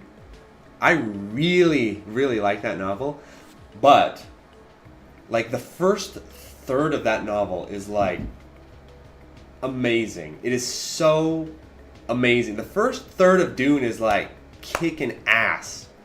And then you get into the middle third and you're like, no, not this part. Oh my god. The pace just tanks and it gets really tedious in the middle third. And then it gets kind of good again, kind of, in the back third. Dune's kind of like that, where that first third of that book is cooking. It's so good. And then that middle third is like, and then the ending's pretty good, but I think the best part of Dune is the first part.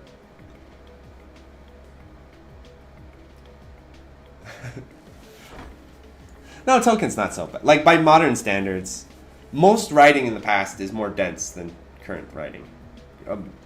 In our era, like our era of media, we're very verbose and we're very long-winded compared to like at least older-ish type stuff. I guess if you go like really old, like the 1800s and stuff, that gets to be pretty waffly too. But like 100 years prior to us, they kind of learned to boil it down a little bit better. These days we're very verbose. Books are bigger these days than they once were, Like Great Gatsby's only like 250 pages or something. Like the books were. Look, I'll give you an example here. Real life example. Okay. Here we go. So, here's Tender is the Night by F. Scott Fitzgerald. This is like his biggest one. This is like his big one. And look, it's only. This is all appendixes and stuff. Let me get to the real page count. 400 pages about. So this is about 400 pages. Good book. It's got a lot to say. Look at this motherfucker. This is a good book. I like it, but this bitch is 900 pages. Tiny too. Tiny writing. Shit is getting bigger. This book could have been 400 pages, I think. So there you go. There's a real life example sitting in my office. So I want to be mid-form with my videos. That's the goal.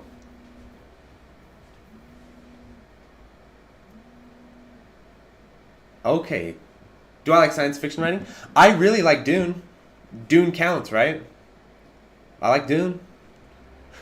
I love that book. Despite the middle third being, I really liked that book. But the thing about Dune is like I kind of like stuff that isn't exactly the science fiction part. Like my favorite part about Dune is like the Bene Gesserit and all like the crazy religious stuff and like putting his hand in the box and everything. That's my favorite part of Dune. Versus like the ecological, the spice in the desert. Like, okay, we get it. I get it. I'm not as into. So I'm less into like the really, quantum physics and all that kind of stuff. But I do like the more sci-fi, cyberpunky stuff for sure. Yeah. I haven't read like the Do Androids Dream of Electric Sheep and all that. I'll have to read that. Catch-22? Yeah, that's a good one. I read that one. That one's funny. And the thing about Catch-22 that's funny, I'm sure if you've read the book, it's really obvious to pick up on it, but Catch-22 is a novel about contradiction and about paradox. And the novel is a contradiction and a paradox. It begins and ends the same way. It's like an album on repeat. It begins and ends the same way. It's pretty cool. Oh, Tokyo Basis gonna hop off, but had fun hanging out. Yeah, thanks so much. We've got 5 minutes left, people. 5 minutes. Yeah, Catch-22 is great. 5 minutes. Let it fly. Let it fly. We got 5 minutes. Fire her in the chat. Pew, pew, pew.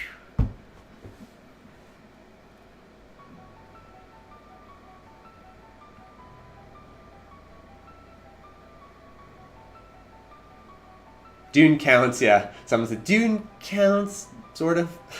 I can see that because it gets a little like religiously, like beyond just sci-fi. It gets into like mystic stuff and religious fantasy type stuff.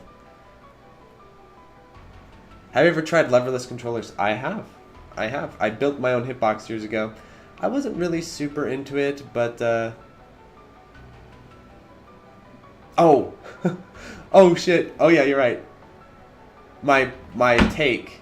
Oh yeah, Mew paid $20 for it, so I have to admit my a take that you guys would not expect. Okay, so people are gonna make fun of me, but here it is. So we talking about books that I like and books that oh yeah, proper literature, and a take of mine. The question that Mew paid $20 for was, what's something that I like or that I'm into that would surprise people and people would be kind of shocked by? I do have an answer for that. Is there any guesses? Does anyone have a guess? There's something that I like, that I'm a fan of, that people would not expect.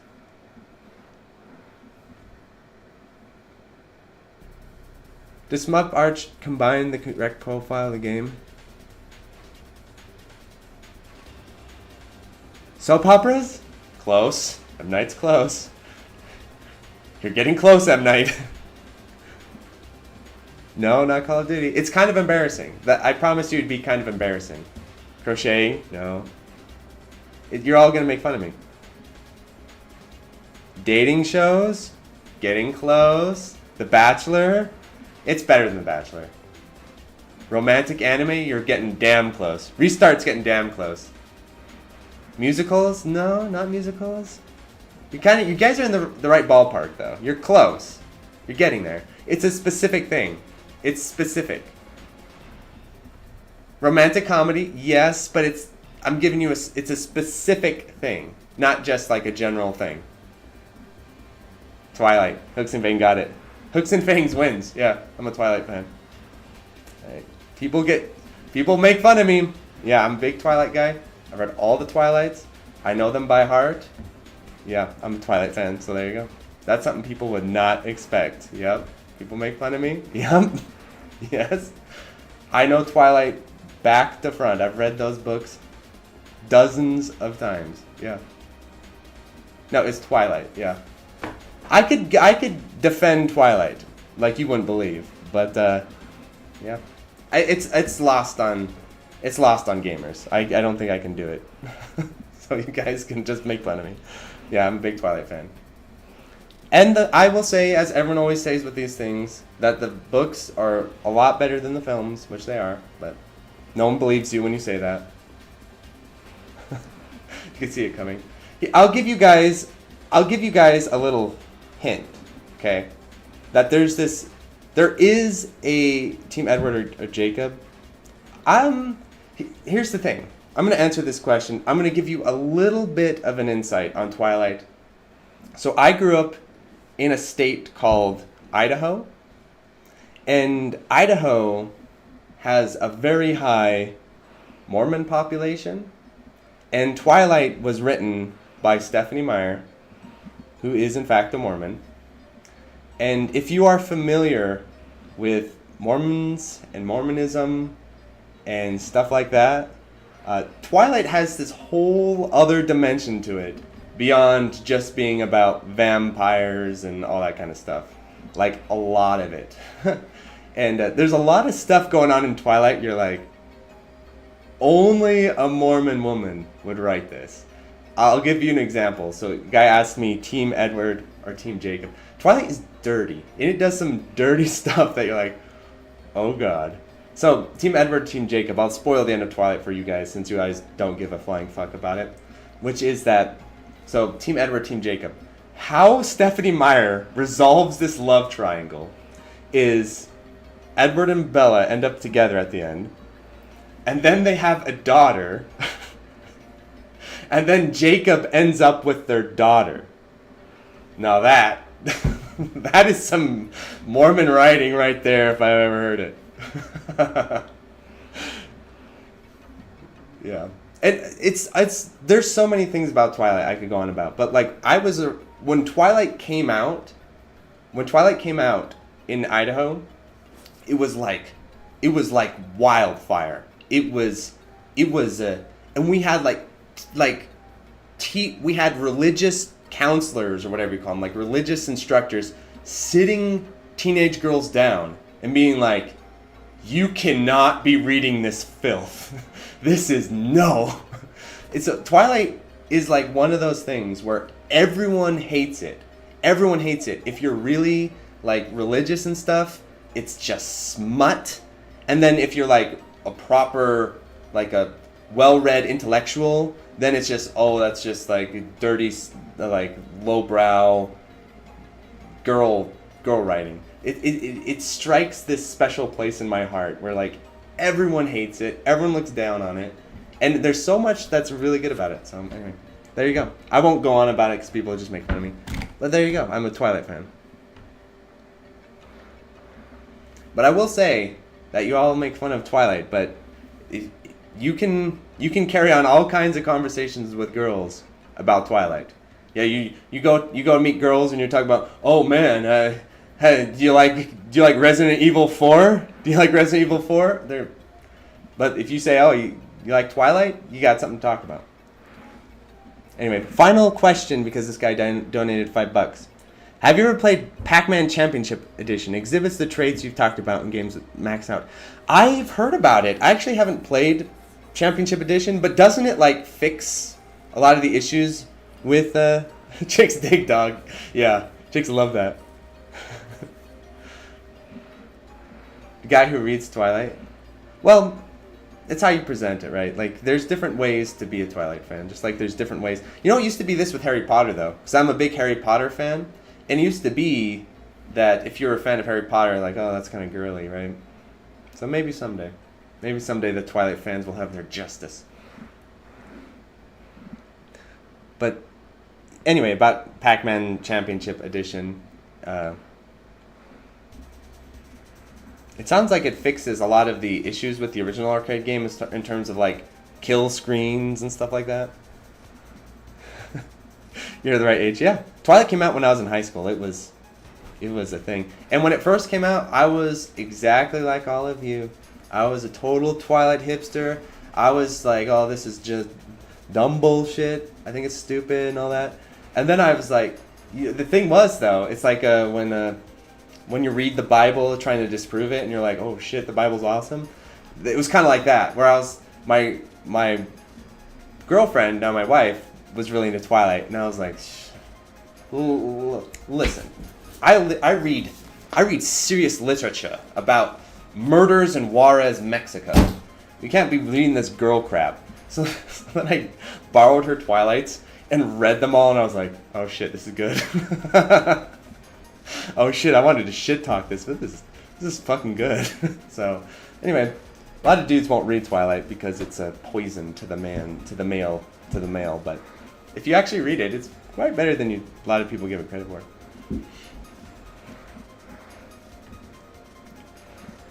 John respects some Twilight. Shout out to John. I know though, if you bring up that you like Twilight, you prepare to be mocked. So I'm familiar. Twilight shmup when? You know, the funny thing is I'll have to show you guys at some point. But there is a Twilight, like Stephanie Meyer's like a weeb. There is literally a Twilight manga that she oversaw and stuff. It's pretty cool. I've read it, so you guys probably won't ever read the books, but you could read the manga. It's pretty cool.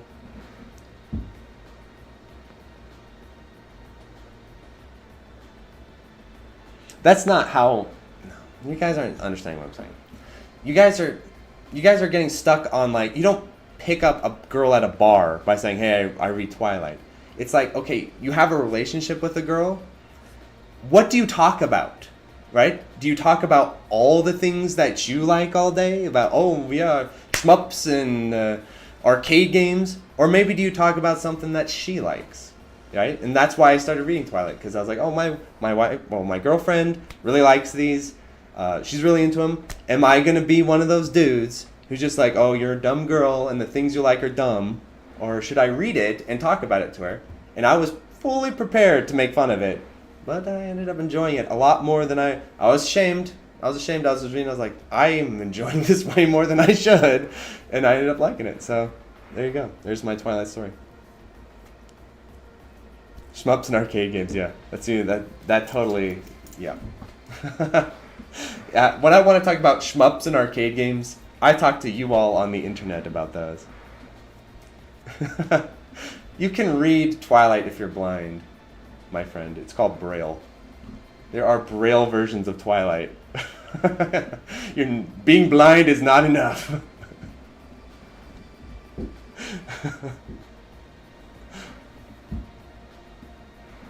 Blind people can read Braille or ebooks, yeah. Or get the audiobook, yeah. No.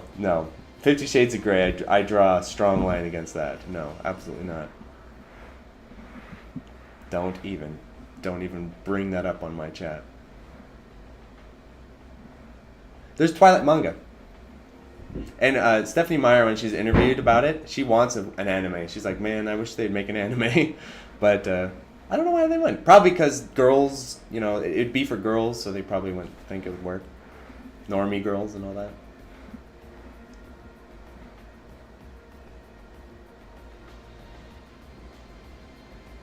What is Toho? There is a great video about it. Anyway, we'll move on from the Twilight subject because I knew it would go sideways on me. But Mew paid $20 to get me to say something that I like, that people wouldn't expect, and I knew that would be the number one answer. So there you go.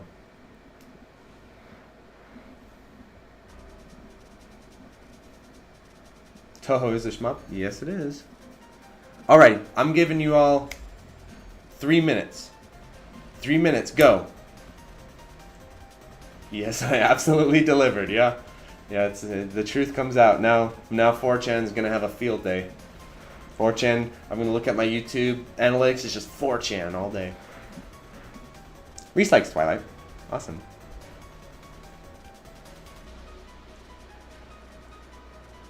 Watch Golden Boy, the anime.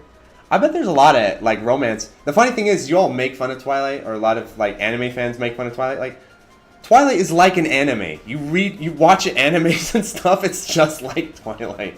That's why it's kind of funny. It's just presentation. Like, if you presented Twilight in the manga form, if you just handed an anime fan the manga Twilight with no context, and they were into like anime romances, they would like it. That's what it is. It's a high school romance with fantasy vampires. I wonder if that ever happens in anime. Is there anime about in high school with fantasy and vampires? Does that ever happen? That's unbelievable. What's the oldest shmup I actually enjoy playing? Gradius. Gradius is the answer. The oldest shmup that I like, that I actually like can play and enjoy is Gradius. Yeah, Harry Potter, same way, yeah.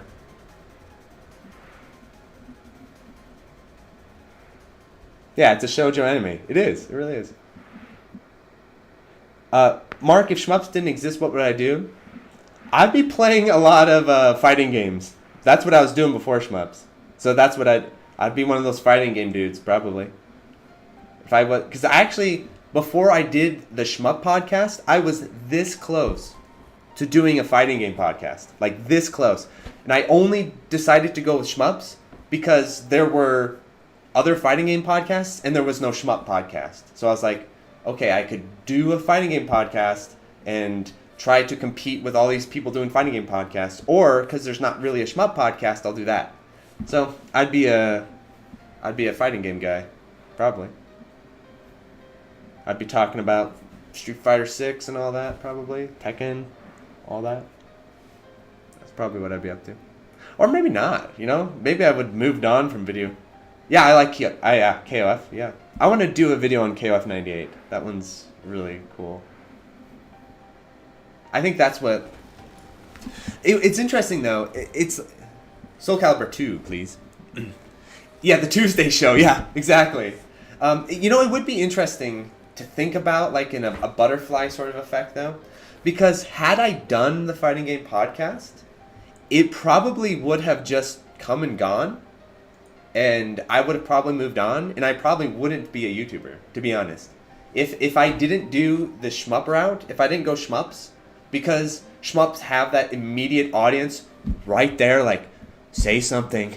Say anything about shmups. Say one thing about this genre. You know? So it had a built-in audience because everyone wanted to hear about shmups. Whereas fighting games have more competition. So I could have done the fighting game podcast. It could have been like, kind of like, all right, some people listen. And then moved on. And then I wouldn't even be a YouTuber now. Like, that's very possible. I probably would just play fighting games every now and again. And just play, like, shmups on the side and play some Metal Slug or whatever. Yeah, so that's probably... When will you play JRPGs? I feel like there's got to be some point where I have to do it just to, like, just to get it out of the way, right? Like, I don't like there being this kind of weird, like... Oh, don't you do it. Don't, you know, that's the funny thing about me is if my fan base starts to get mad at me for playing a JRPG, I'm like, oh, now I have to. Now it's something I'm not supposed to do. Now I kind of want to do it. So who knows? I might do it just because I'm not supposed to.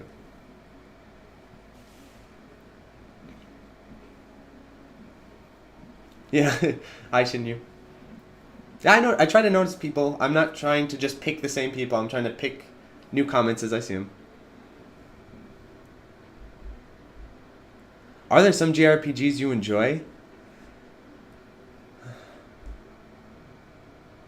I talked about, I really like tactical RPGs. Like, Pokemon. There you go. I like Pokemon Gen 1. I don't like the other ones. I like Pokemon Gen 1. But a lot of that is just based off of, like, it's hard not to like Pokemon because it's so basic, you know. But like a proper RPG, I played Chrono Trigger. I liked it, but like yeah, I like Chrono Trigger. It's fine, but I don't know. I would really want to. I'd really want to play something that like people wouldn't expect. You know, that's kind of what I want to do. I want to play some like fucking crazy ass JRPG that's like a little bit like Parasite Eve or some shit like that. Like something a little bit weird that people wouldn't see me try. You know, like isn't there one on the PlayStation 1 with like fighting game controls and shit? What's that called? There's a Square PS1 JRPG. Is Boghog in the thumbnail dungeon? He is. He is. He's making the Resident Evil 5 Xenogears. Is that what it is? Xenogears, maybe something like that. If I go JRPG, I want to play something fucking just out there, you know? Something out there, rather than like a Chrono Trigger or like a Final Fantasy. Or play like a Final Fantasy game that everyone hates, like Final Fantasy 13 or something.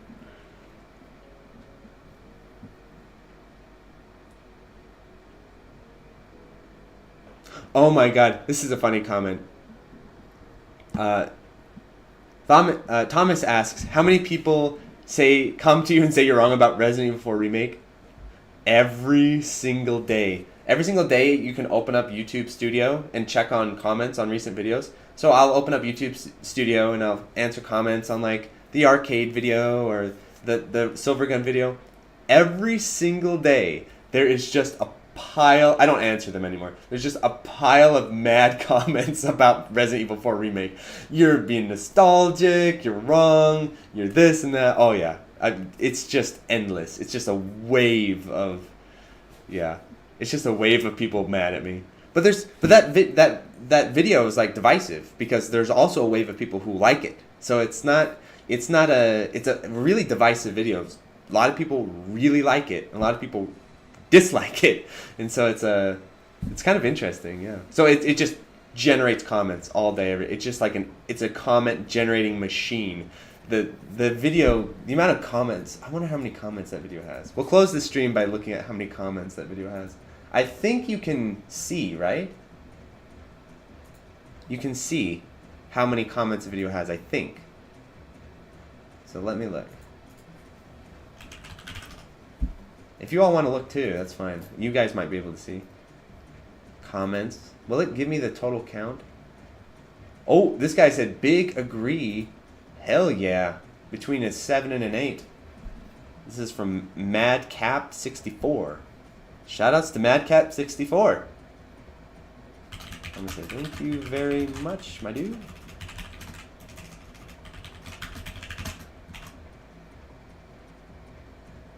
I'm gonna say it's crazy how many people have been caught up in the hype of the remake and not been open-minded about its flaws. How about that? Bam. Comment answered on stream. This is YouTube Inception right now.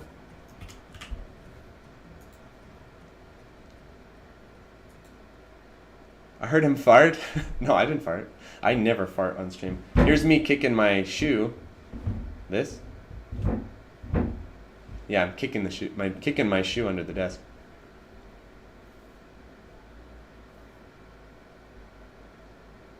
I completely empty all bowels before I ever stream. I empty all bowels.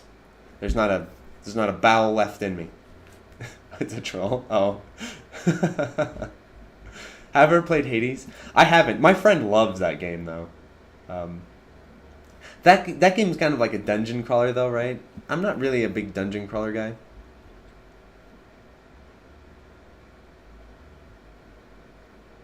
Are you sure it's only been 3 minutes? I need to go. Yeah, I haven't played it, so it could be great. I just haven't played it. I'm kicking. Yeah, I keep Resident Evil 4 Remake and I just stomp on it. You know what though? I have shit talked that game more than literally anyone else on Earth, right? Like at this point, so I have like no ill will towards it anymore because it's like I have shit talked the game more than anyone else on the planet. I am like the king of shit talking Resident Evil 4. So now it's like, yeah, I don't get mad about it because I'm like, my mission has been completed, right? Like I've exercised my demons. I've turned it's like I've gone to rehab. You know, the demons have been exercised. So yeah, I obviously don't like the game and I still smack talk it, but it's not as visceral anymore because the video exercised those feelings pretty good. Oh, Crobe Cat is more famous. Yeah, right. He's like the king and I'm like the prince. Yeah. By the way, he's not Crobe Cat on this channel. He is Saint Crobe Cat on this channel, or Sir Sir Crobcat. You can go by that because, non-ironically, Crobcat has helped my channel probably more than anyone else on the internet by linking me in his little comment. The day he linked that, I looked to my YouTube analytics and they just like, what the hell is happening? It's just all these views and subscribers coming. I'm like, I've never seen that before in my life. I've never had that happen. The only time that's ever happened was that Crobcat comment. And everyone's like, Crobcat, Crobcat. I'm like, what are you even talking about? I don't even know who the guy is. But he's a legend around these parts for like linking my random video. He's like this big YouTuber that links my videos. They never do that. Big tubers do not talk about little tubers. So the fact that this big tuber talked about me and linked me in his video is, yeah, he's a legend. I have no idea about him. He could be someone I completely disagree with, like on every other video ever, but he is still knighted around these parts for helping my channel so much. Yeah, so it's Sir Crobcat. If you're gonna, if there's a mod in the chat, if anyone types Crobcat, edit in Sir in front of it. Yeah, Sir Crobcat, the legend. I'm scared to watch his other videos because I'm like, I like him so much. I don't want to, I don't want to even question him. Don't even question him. Thank you, Sir Crobcat. Yeah, exactly. He didn't talk about me. He just linked. So he had this video about Resident Evil 4 Remake, and he just mentioned me in the comments. He's just like, "Oh, there's this video, this great review. People should check out. People aren't talking about it enough or something." And he linked me, and then I got like thousands of views and subscribers from him linking me because he's this big YouTuber. And big YouTubers do not ever do that. They never do that. I never see big YouTubers link, like, if they link other channels, it's like their friend. They never just link some random channel that they watched. They don't do that. They never do it. So the fact that he did it is insane. So, yeah, Sir Crobcat in this chat.